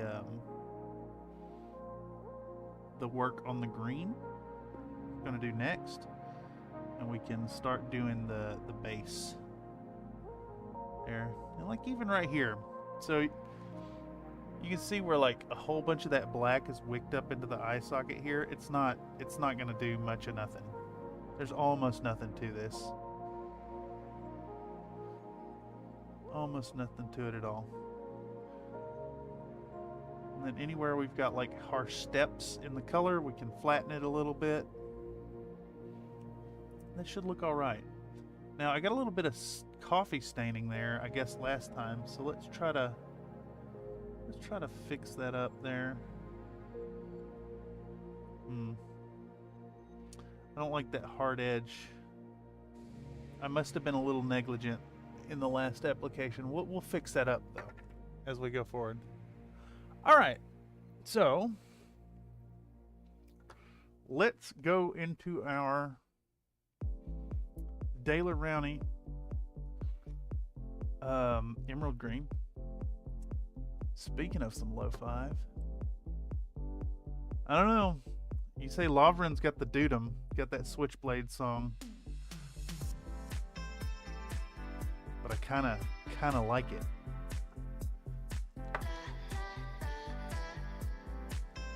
All right, so take a little bit of our ink here.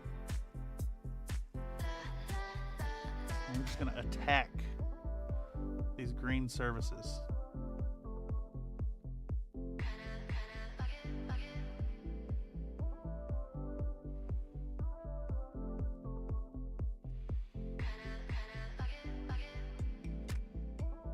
What's better, this track or Ava Lowe's V?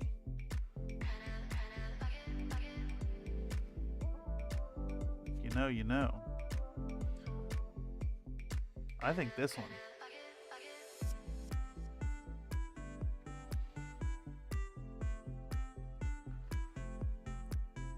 I think this track encapsulates exactly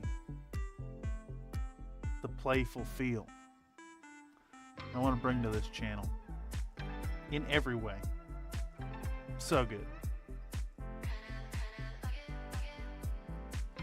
So good.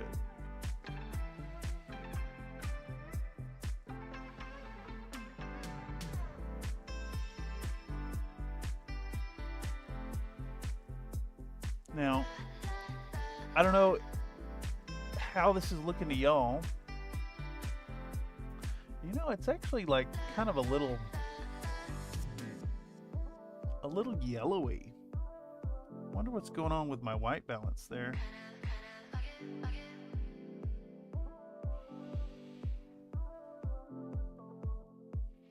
I was just gonna say this is like because it's an ink, it's taken like multiple coats to build up the opacity that I'm after.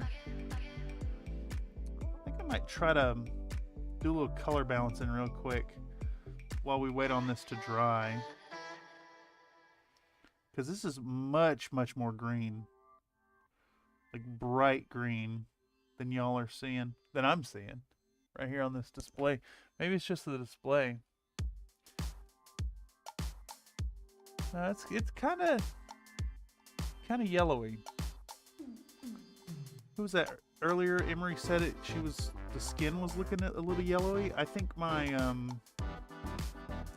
maybe my white balance is a little off or something. Let's try and fix that. Speaking of some Avalo, a little bit of that farty synth in on this cool tuxedo.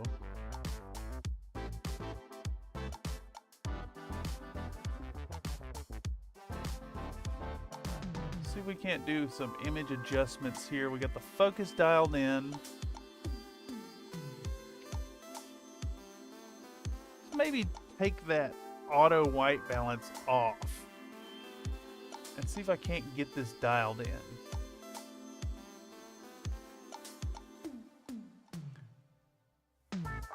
It is a little yellow. A little yellowy.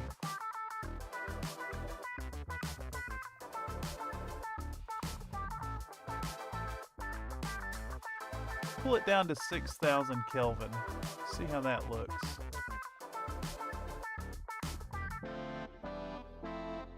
That's closer. That's closer to reality.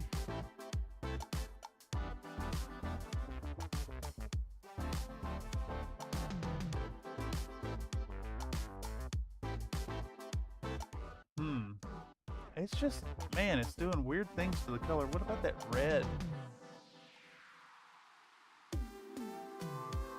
It's flattening out. It's doing the same thing that other camera was. It's kind of flattening out these colors here. It's a little red-orange compared to what it was. Let's try to cool it off a little more.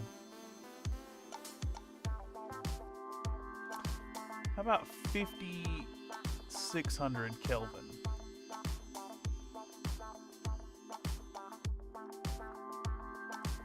That's starting to look kind of the right color. How's she looking?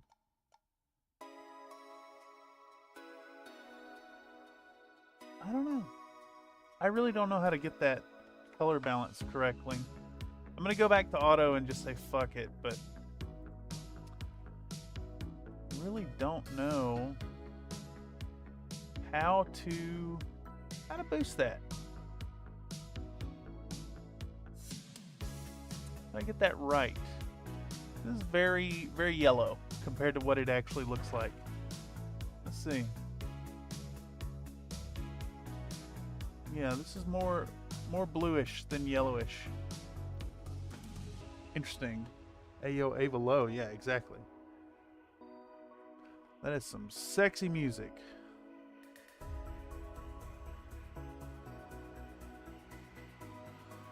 That lady knows what a butthole looks like.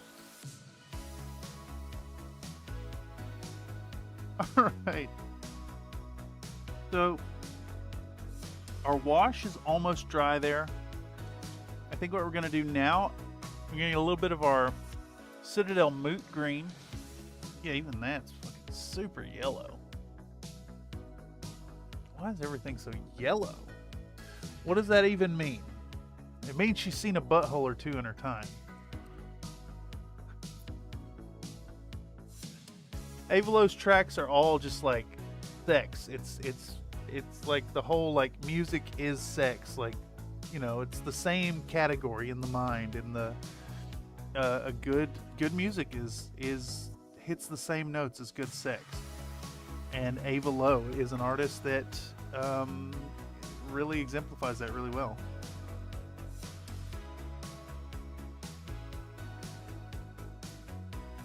Alright, so that moot green right there was immediately too much of a jump. It overpowered our emerald green. So I think what we're going to do, we're going to put another drop in there. Blunk. Right in that. Bring it closer to like a 50-50. Damn, that's still so intense. I did not think that the moot green was going to overpower the emerald green so hard. Everyone knows what a butthole looks like. Yeah, but do you really know? Like, have you been up close and personal?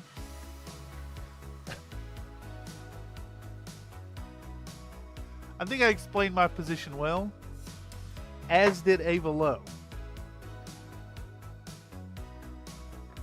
Alright, so I think what we're trying to do here is we're going to try to take some of this mixture and bring down this emerald green until we have like a workable step down. I cannot believe how strong that moot green is. I wonder why it's so overpowering to that other green. Just curious. Just very curious. Also, let's check in with the poll. We have 12 votes on Best Rock. We got 67% claiming that Metamorphic is the best rock. Y'all are crazy. Alright, so we're going to take our blend here and we're going to start pushing on some lighter green. In fact, let's see if I can't bring that zoom in. Whoa, that ink tastes really bad. Don't lick that. Woo! Yucky. Alright, let me see if I can keep this in shot. Damn, that is not... This is like insane washed out. Is it the exposure? I'm sorry, this is driving me nuts, y'all. How do I fix this? Image adjustments.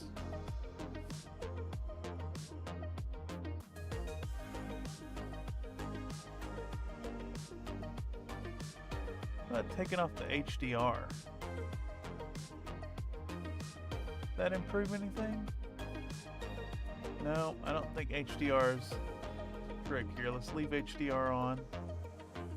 Let's do... I almost clicked stop streaming. Let's take off auto exposure.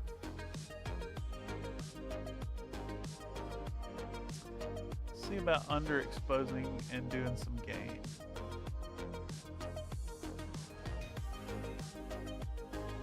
About right there. How's that looking? No, I really just ain't.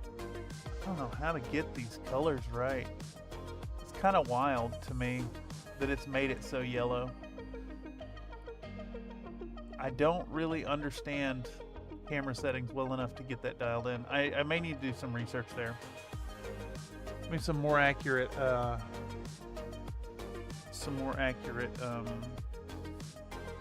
lighting choices. Perhaps this LED light is just super harsh on my subject. Anyhow. So we're working with an ink here, so it's like a semi-transparent color anyways. So we're not too worried about feathering our edges. We're just going to kind of apply it directly to the shapes we want to build. And we're going to go quickly. Just flow this stuff right onto our subject. This first coat, we're just leaving the crevices, the original emerald green.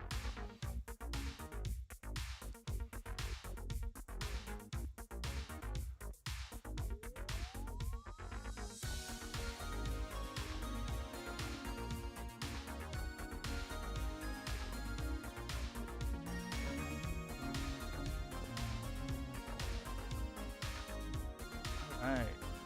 I see portions where the next layer is really going to matter. Like right here, there's a little dip in the tassel that I think our next layer is really going to try to go to build up. I see some stuff that I missed. I'm going to just fill it in with this color. So who cares? This is going to get boosted into yellow anyways. So still plenty of layers. We can use this first highlight to make corrections if we need to.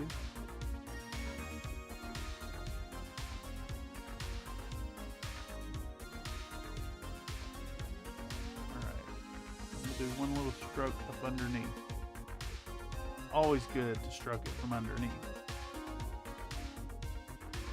Alright, so here, same deal. We're just going to hit this with the layer, and we're going to leave the deepest crevices in emerald green. It's still very thin because it's made of, it's an ink. So bow. Same here. Zip, zap. Leave the gap. Right here as well.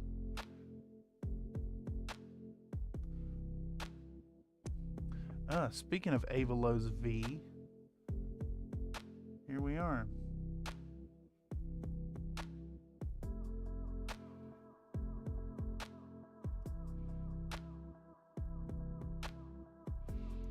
All right, so we're just going to go immediately right into the next brightest color, which is this tone that I thought was too bright.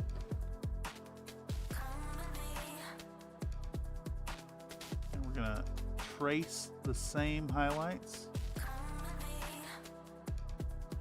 Trace those same highlights and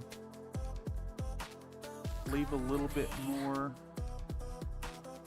of the crevices showing.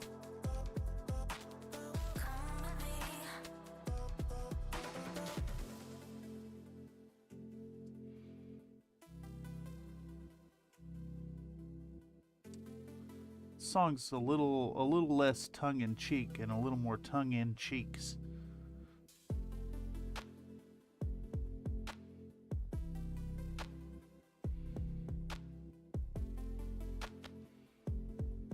Good stuff.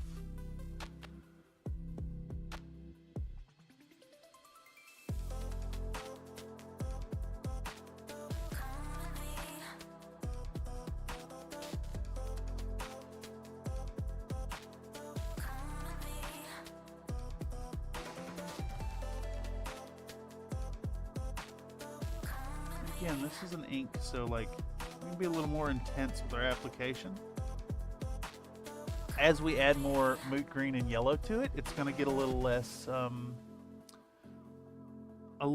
transparent, but that's fine.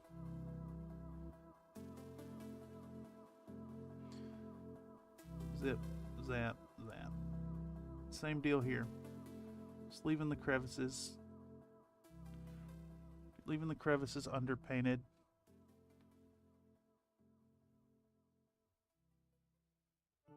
Dippy dap dip, zip, zap, tap.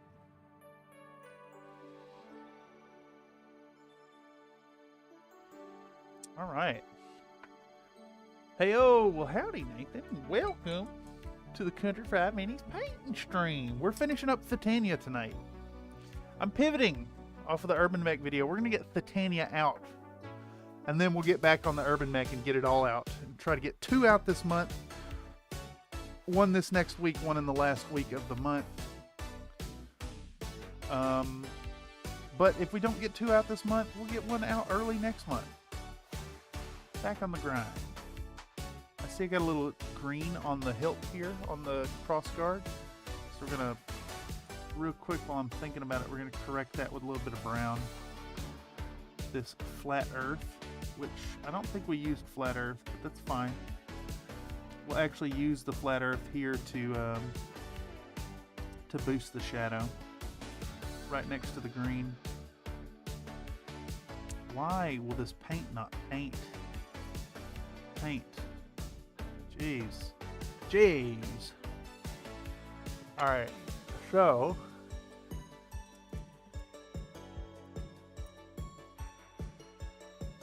this beat slaps. Yeah, it's so good. So good. Alright, so I want to take our moot green, emerald green mix, and I'm going to boost it further. I think we're just going to skip going further into moot green, and we're going to take our deep yellow, and we're going to boost it. Wait, no. I used a different yellow. I used a different yellow for the feather on her head, so I want that yellow. I want to match that color. It's phalanx yellow. So we're going to take our phalanx yellow and work that in. Brush was I using? This one will work. Let's get a little bit of our, just a little tappy-do of our phalanx yellow right there on the tip of the brush, and we're going to work it in this puddle. That should boost it pretty dramatically. No, it did not. Moot green is really intensely pigmented. I was not aware.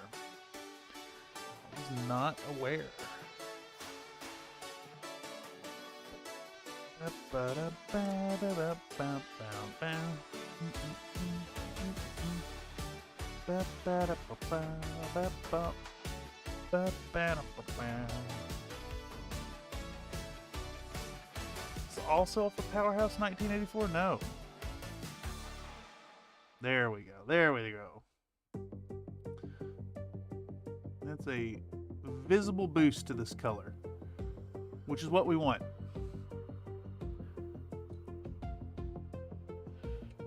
what we want. Is that another vote on the poll? Damn, y'all love some metamorphic rock.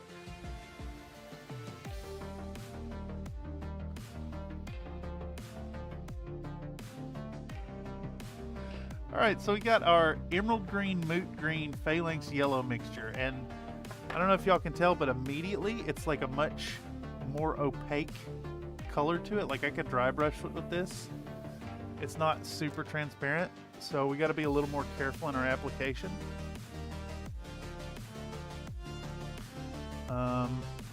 So yeah, we're gonna pick out high points now. Oh my god. I got a green stripe on our dang old pommel. FML SMH 69420.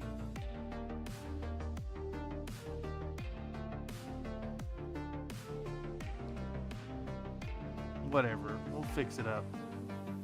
Just paint.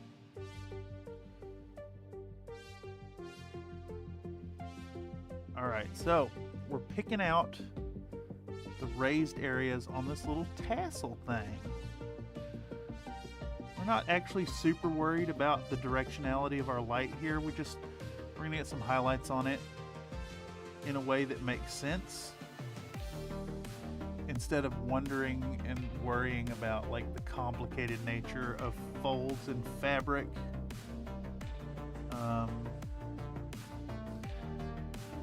In fact, you know, I don't know if any of y'all have really tried to draw like super detailed fabric out there, but it is pretty intense trying to get all the shades correct when drawing realism in clothing. It's nuts, especially really flowy fabrics. Our final project in my first university level drawing class was drawing a shirt, or it was a jacket. It was like a denim long sleeve shirt jacket thing. It was a crazy difficult project. I really enjoyed it actually though. It was a fun project, and that drawing now lives in my bathroom, hanging on the wall for myself and all my guests to see as they take a poop.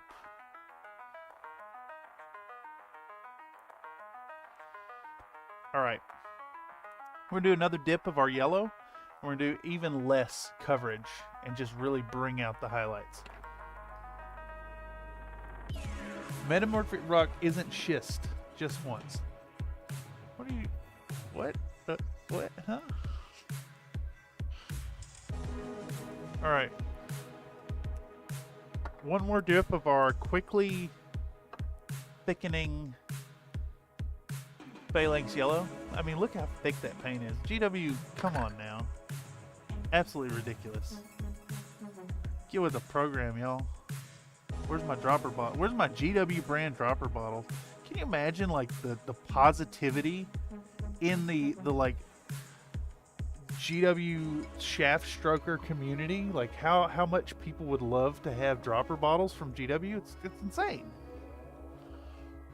And like they could even do a whole line of dropper bottles and sell you the same product again.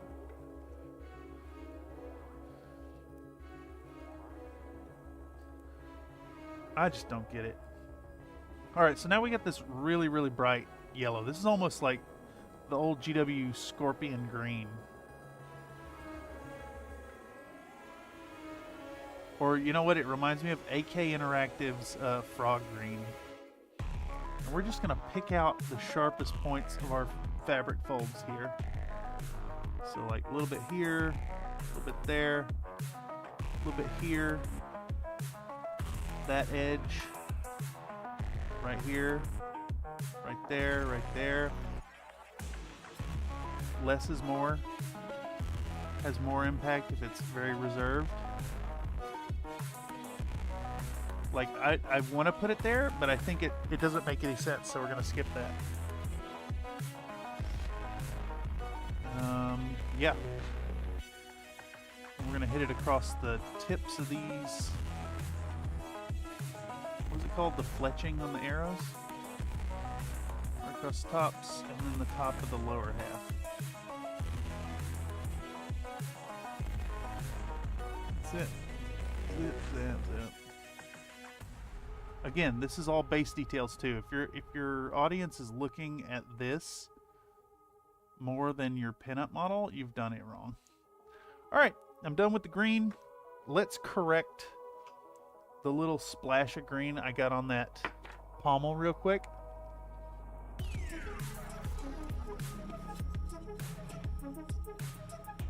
What did we do to get that color? It was beige brown. Actually, I wonder if this is still wet enough to use right here. Yeah, it is. Thank you, wet palette. Beige brown, intense yellow, a little dip of water from right here. Let's correct that little splash.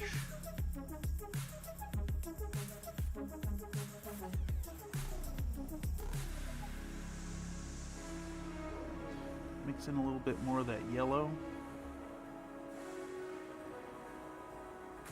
Even more of that yellow.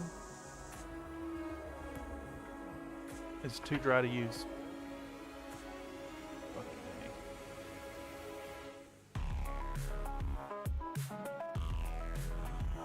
This wave saver? Yeah. I like me some wave saver. Someone's dogs are having an altercation outside.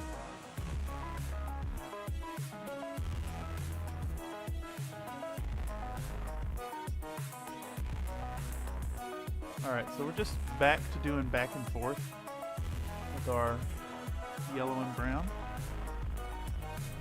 right here. So that's kind of corrected.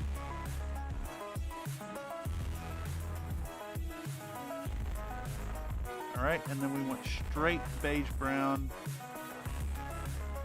right here on that little bit of green. Doop. It's dealt with. Okay. What do we do next? I think we work on the handle. And I don't remember what red we used. So I'm going to start with burnt red, and I'm going to go into Mephiston red, which is right here, and then I'm going to go into Wild Rider red for the handle. We're going to do these three. We're going to do that. What's our time looking like? 8:21. Are we going to finish this model tonight? Another wash pass on the rocks. Yes, you're right. You're absolutely right. And in fact, I think I want a little more intensified effect this time. So I'm going to do 1 drop of this stuff, and I'm going to put 3 drops of water. Bunk, bunk, bink. Gonna mix it up. So 3-to-1 ratio here. We're gonna do a wash pass, and then while that dries, we can work on that handle.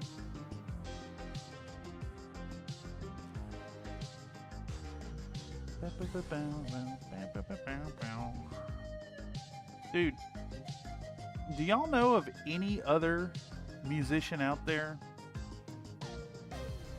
popping that fucking synth hand flute in their music? Shit's so good. There's a reason Lupus Nocti remains a mainstay on this channel, even though I profess so much enjoyment for Lovren and Lo-Fi and Ava Low. Also, not a sponsor, but like, if any of y'all out there are creating content, you can check out Epidemic Sound for access to all this music licensed for your channel. I think if you pay annually, you end up paying like $7.99 a month or something like that.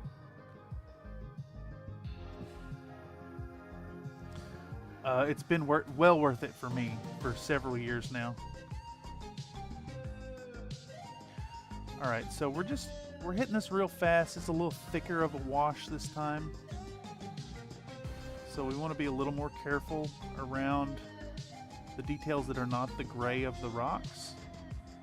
But it's still basically what amounts to a really thin water, colored water.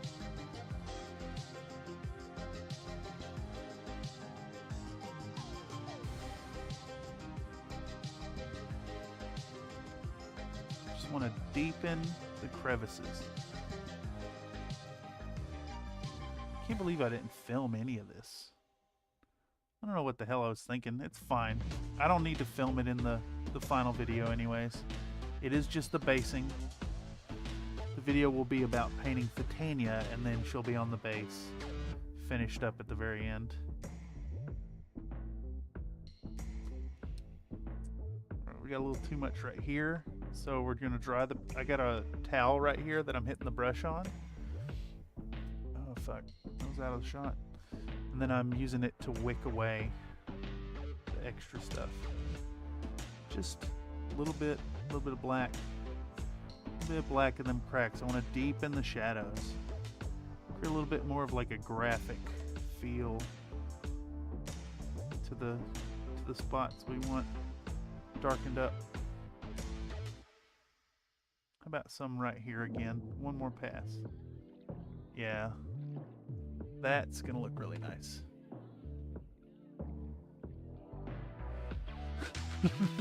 Are we gonna finish this model tonight? Well, as always, folks, the answer is no. We're not. Have a good night, y'all. I'm off to bed. Thank you for stopping by, Mr. Tom Star Knight 36. Thank you for the excellent model share as well. Bishu would do it. 8:25 p.m. I think we're gonna finish this model. We're there. All right, we're gonna do a little bit of burnt red from Vallejo Rojo Tostado. Very nice. Oh shit, dropping things here. All right, I'm gonna create another little reservoir water up at the top. Grab some water. Grab our red. And then we'll start working this on and try not to get it on the green or the browns.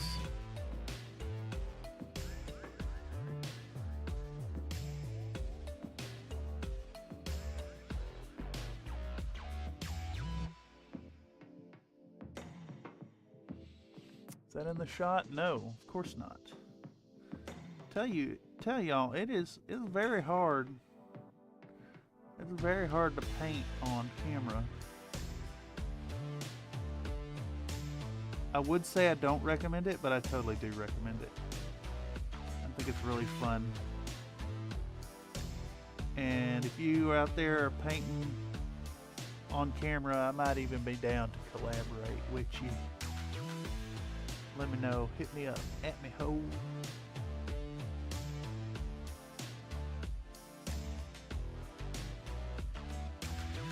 Alright, so we got some red on our thing. We actually need to push that red up a little tighter here. Ooh, it's nerve-wracking right there. Okay.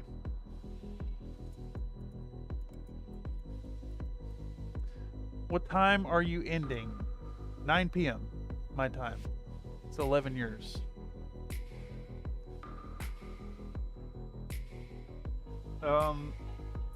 I really need this color to be dry.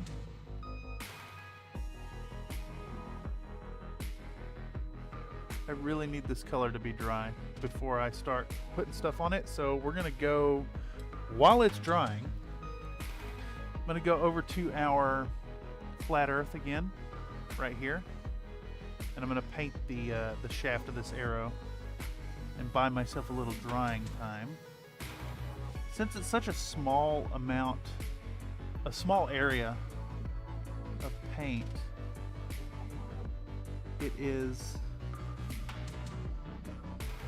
sadly not dry enough for me to put the next layer on. Has not had sufficient time to dry. So we're going to thread the needle here. Try to get a little brown next to our green without botching it too bad.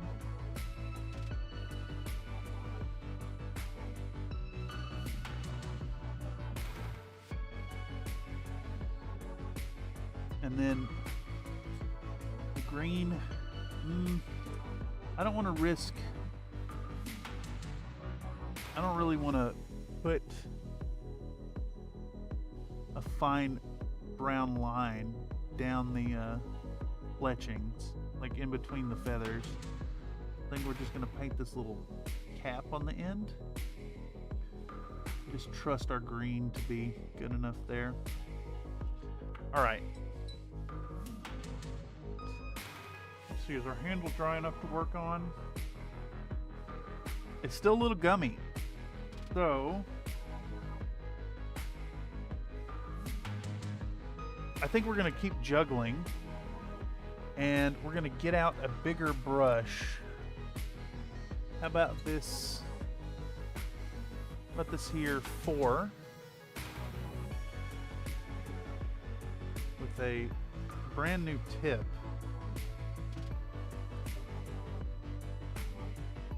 And we're going to take that same. We're going to take that same tostado, rojo tostado. We're going to start putting down our red soil base coat. Push it right up to the rocks. That's fine, like some of those edges, if they're still a little bit too damp, it's fine. I'm okay with it. We'll just mix a little darker shadow into our red. And this way, using this red on the handle of the sword and the Tania's hair, as well as the red dirt we're going for, we will kind of unify the palette some. I think it will look good. Look fine and dandy.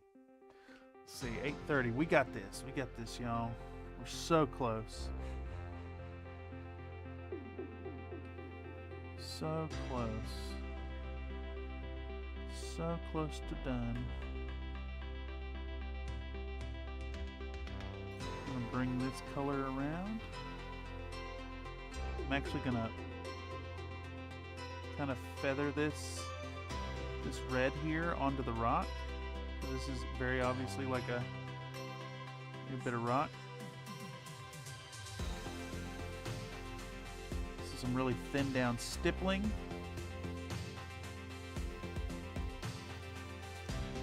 And then we're gonna black the rim as well, so it's okay to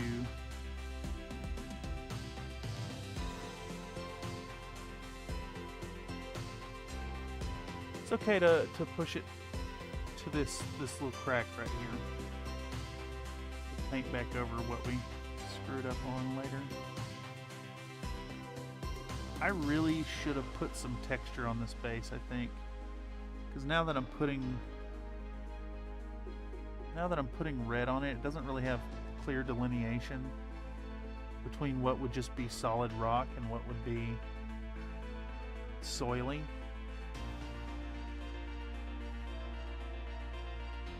But whatever. It's my model. I can paint how I want to. And you should remember the same about your own models. You want to spray paint it neon hot bubblegum paint and then dry brush it with dark green. Go ahead. Don't let nobody tell you how to paint. Unless you're looking to learn stuff, and then maybe listen to folks telling you some stuff. Nightbot claiming that on one slow news day on April 18th, 1930, a BBC radio announcer blatantly said, "There is no news." I don't think that's true. Not that the announcer said that, but that there was no news. They could have sensationalized something. That's nonsense. Alright, and see right here, there's like no delineation between the soil and the rock. So again, we're going to remove some of the paint and we're going to start like stipple blending a little bit of this red up onto the rock. That's fine. The same on this back end too. Bam. Okay, now I bet the little handle is dry enough that we can continue working. So let's take our Mephiston Red, and I've chosen to use this bottle of air so I don't have to do too much thinning to it, if any. I'm going to put that out a little bit on the palette, maybe a double dippy do right there.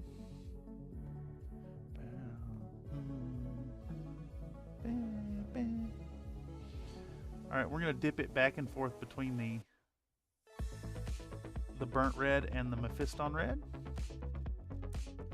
And we're going to hit our handle here in kind of a striped pattern. We're just going to create the impression of grip points on that blade.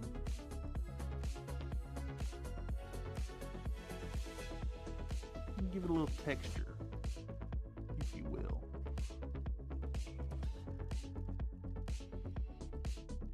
And then we're going to stroke up and down where we missed before to kind of bury our mistake. All right.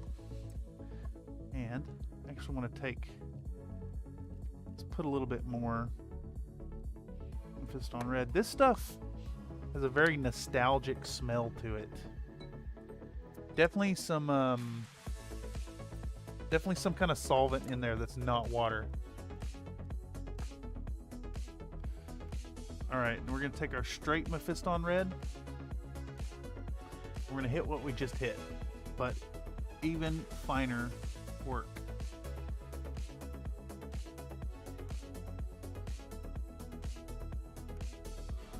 Same deal, only we're kind of sticking towards the tops of things here. And we amount to doing 4 stripes. 4 stripes on our little handle. Excellent. Make sure to wrap it all the way around.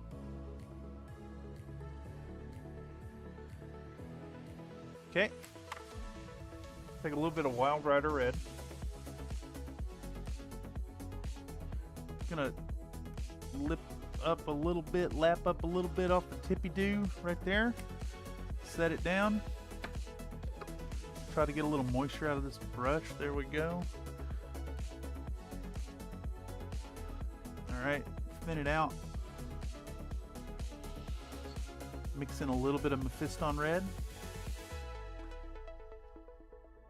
Do like a little half and half color. So funny they call this red. Okay, there we go.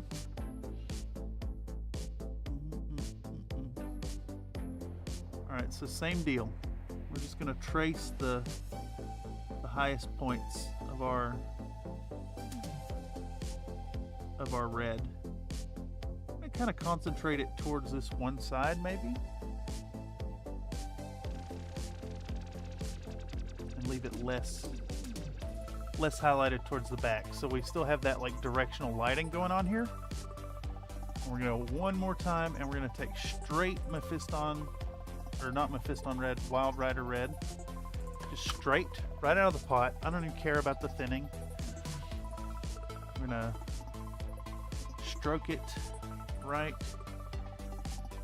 The tippy doos of what we just did. Very little streaks of this color. Not much at all. Capturing that directional light and creating the illusion that we did more work on this than we did.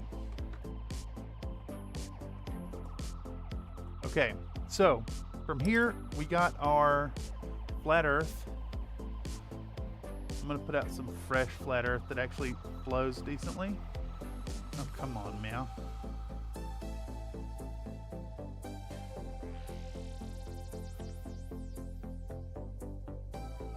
And we're gonna mix in a little bit of ivory, which has congealed really bad.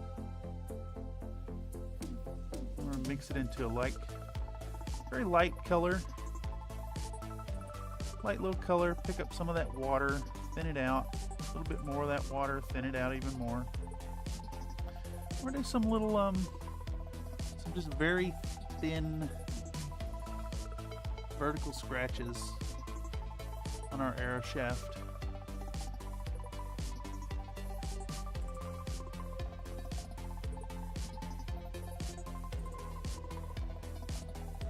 Again, if your intended audience is spending a ton of time looking at this detail and not your model, you've done it wrong.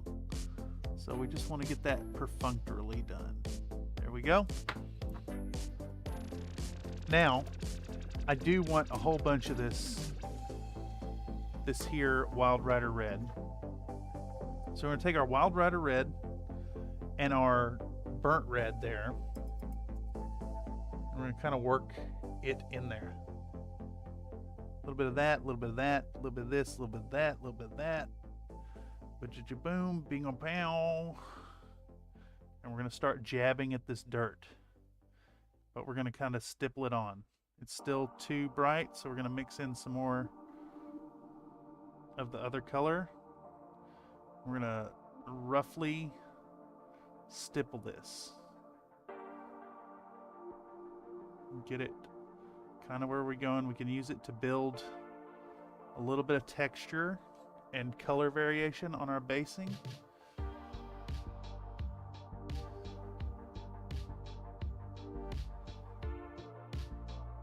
Just jab at the model. Jab at it. Be reserved in your application. Be gentle. Less is more. Definitely gonna kill this brush, but whatever. It's like $6-8 for the whole pack of brushes. This is like very small amounts of very wet dry brushing. I mean, it's stippling.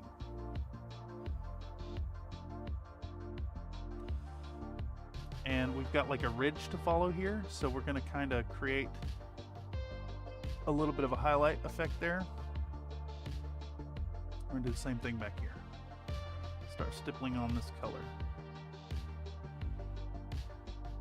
Have that in shot.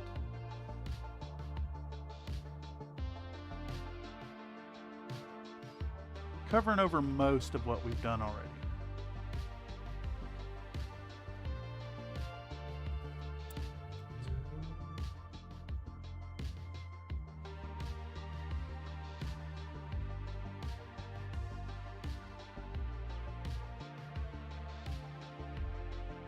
We can leave that little crevice back there in the burnt red.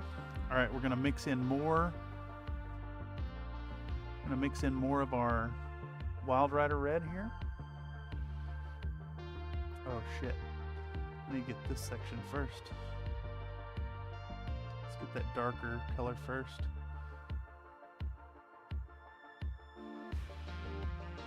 There's a little bit of stipple action.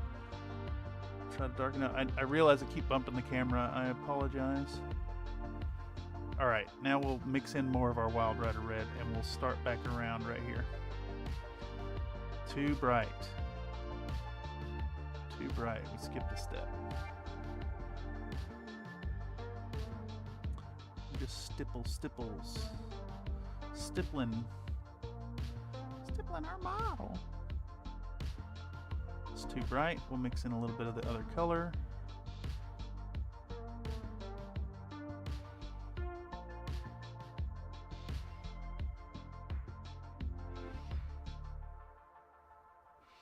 Now I could like go another layer and dry brush this on and like make it look all kinds of dusty, but I kind of want this clean comparatively.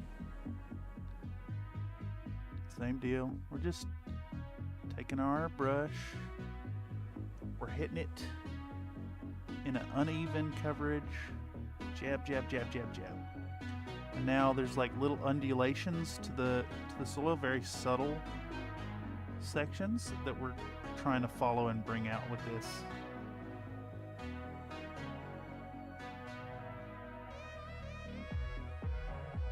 All right, mix in more of the Wild Rider Red. Enjoy that fucking siren for the 60th time today. Absolutely ridiculous. You igneous people seduced by the and pohoi hoi. It's all bubbled basalt, no matter how spongy or ropey it You win, Clippy. I give up. Wait, Clippy, is that? That's the little guy from Microsoft Word or whatever. Paperclip man. Where are we at? 8:44. We're gonna make this happen, y'all. This is happening. Titania is being finished off tonight. We are properly mounting her.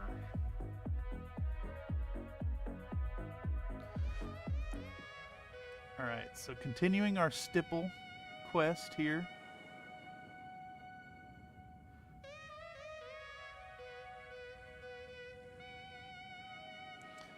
We're going to come around the back here too. Trying to bring out the little details. Man, I tell y'all, I have heard so many emergency vehicles today. It's crazy. I was trying to record some footage for Tarkov earlier this morning, and there's like some kind of crisis happened on my block. There was like 20 cars all at once. There was the fire marshals and fire trucks and cop cars and ambulances, and then like some kind of utility vehicle with lights on it. Maybe it's like PG&E related or something. It's been an intense day of sirens.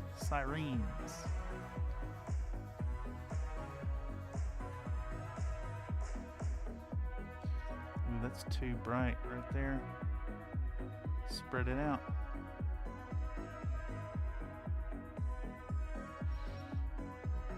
I guess that's where we're at this point. It's putting on just straight Wild Rider Red.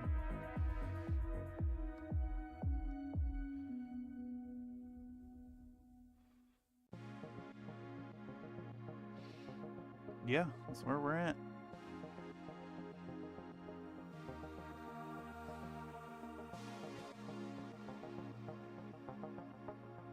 And of course, none of this is thinned. This is just straight out of the bottle. I want that like dustiness. I want that chunky chalkiness to the paint. I want it very heavy bodied for this effect.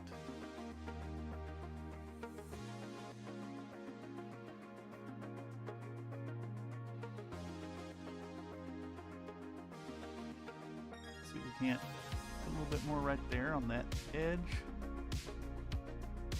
And then we'll come back around the back. Beep, bop, beep, bop. There we go.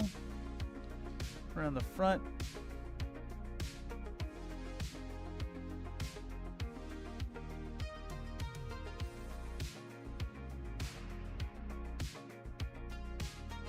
All right.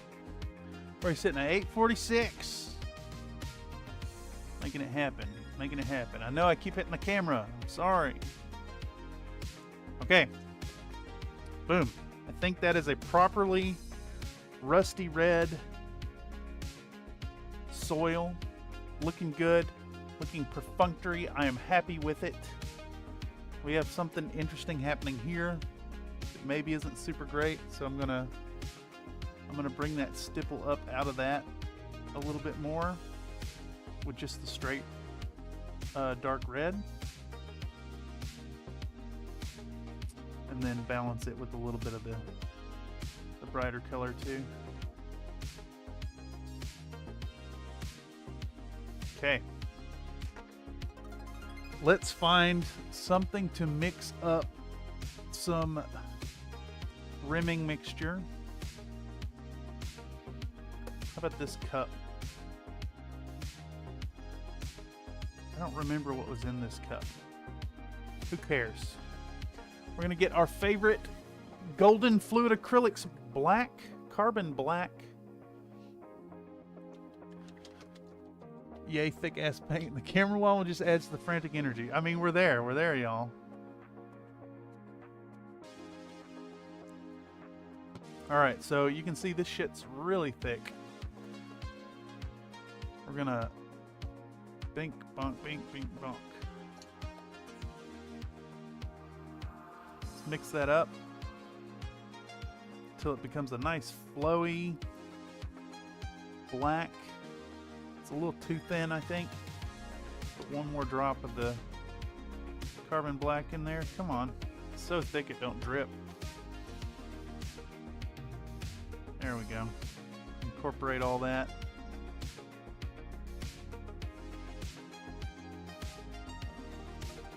I think we're going to go back to our pour that we used for the stippling.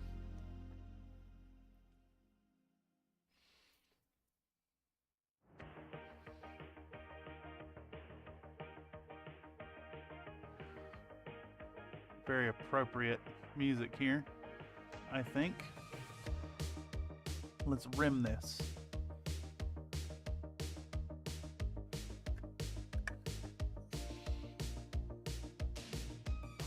Bump, bump. Bump, bump. Bump, bump.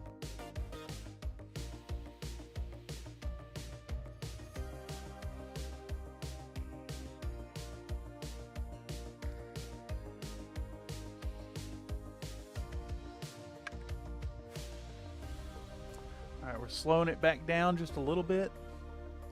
So we do need to keep a nice clean edge right here. It's like very small scale cutting in, basically.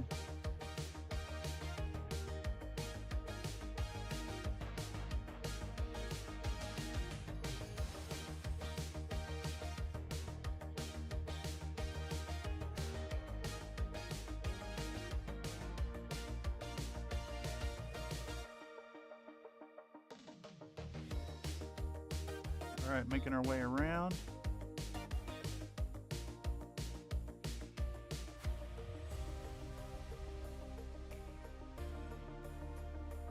All right.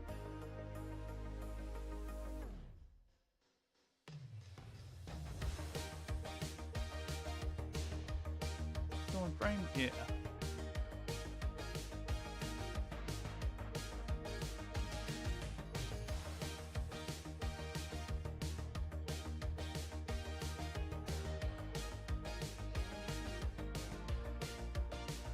Can we finish in time? I think we can.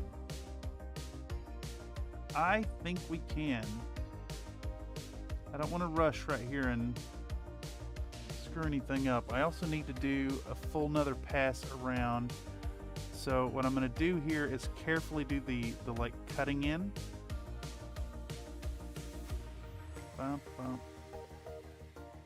Bump, bump. Bump, bump. Bump, bump.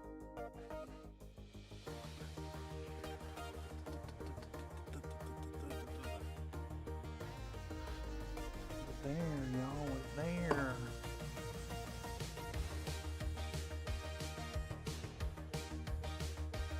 Project has been languishing for far too long. It's always good to get back in and finish work like this.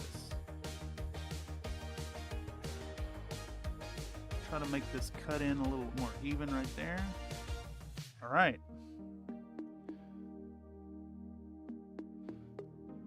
Very appropriate energy shift there to something a little more relaxed, because we just finished that frantic and difficult portion. I want to slow it down some. Now what we want to do, we just want to trace around basically what we just did. I don't want to push up the cuts too much. I'm really just trying to get black on what we've blacked out already. I like two passes around of this stuff. Makes for a really nice super clean and durable coat.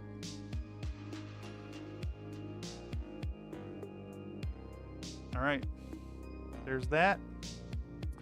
We're looking at 7 minutes. 7 minutes. All right, and since I'm not filming this anyways, let's pick a really lecherous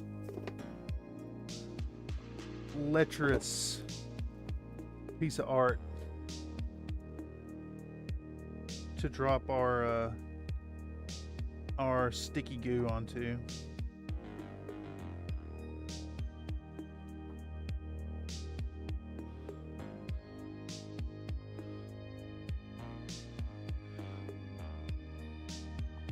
Let's get a really lecherous one here. Perfect.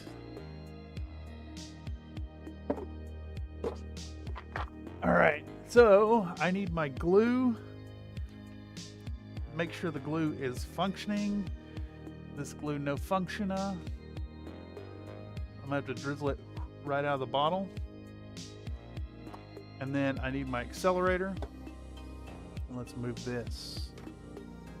All right. And then we'll put in tonight's guest palette. Big titty ninja lady.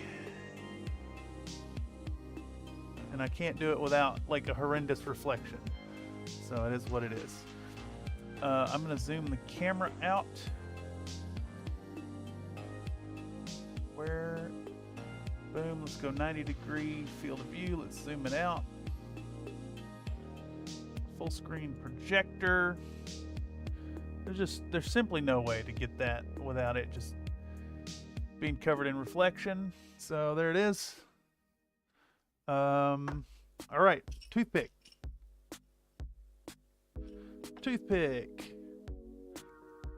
Fucking goo drizzle.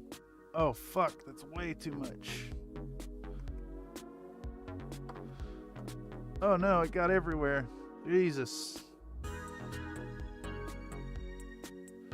All right, I think I got it under control-ish. That's a lot of super glue. A lot of super glue. Holy shit. Okay. Which is fine. All part of the plan. Nothing wrong here. Let's hope that surface tension keeps it under control. So let's get super glue on the mounting points. Try to have it only on the mounting points. And we're gonna mount our lady. As promised. God, the super glue fumes in here. Alright, I'm gonna prep my BSI. Have it ready. Jesus. I couldn't control myself.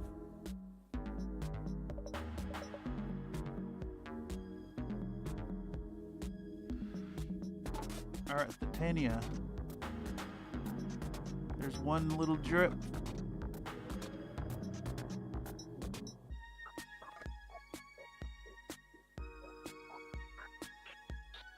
There's two little drip.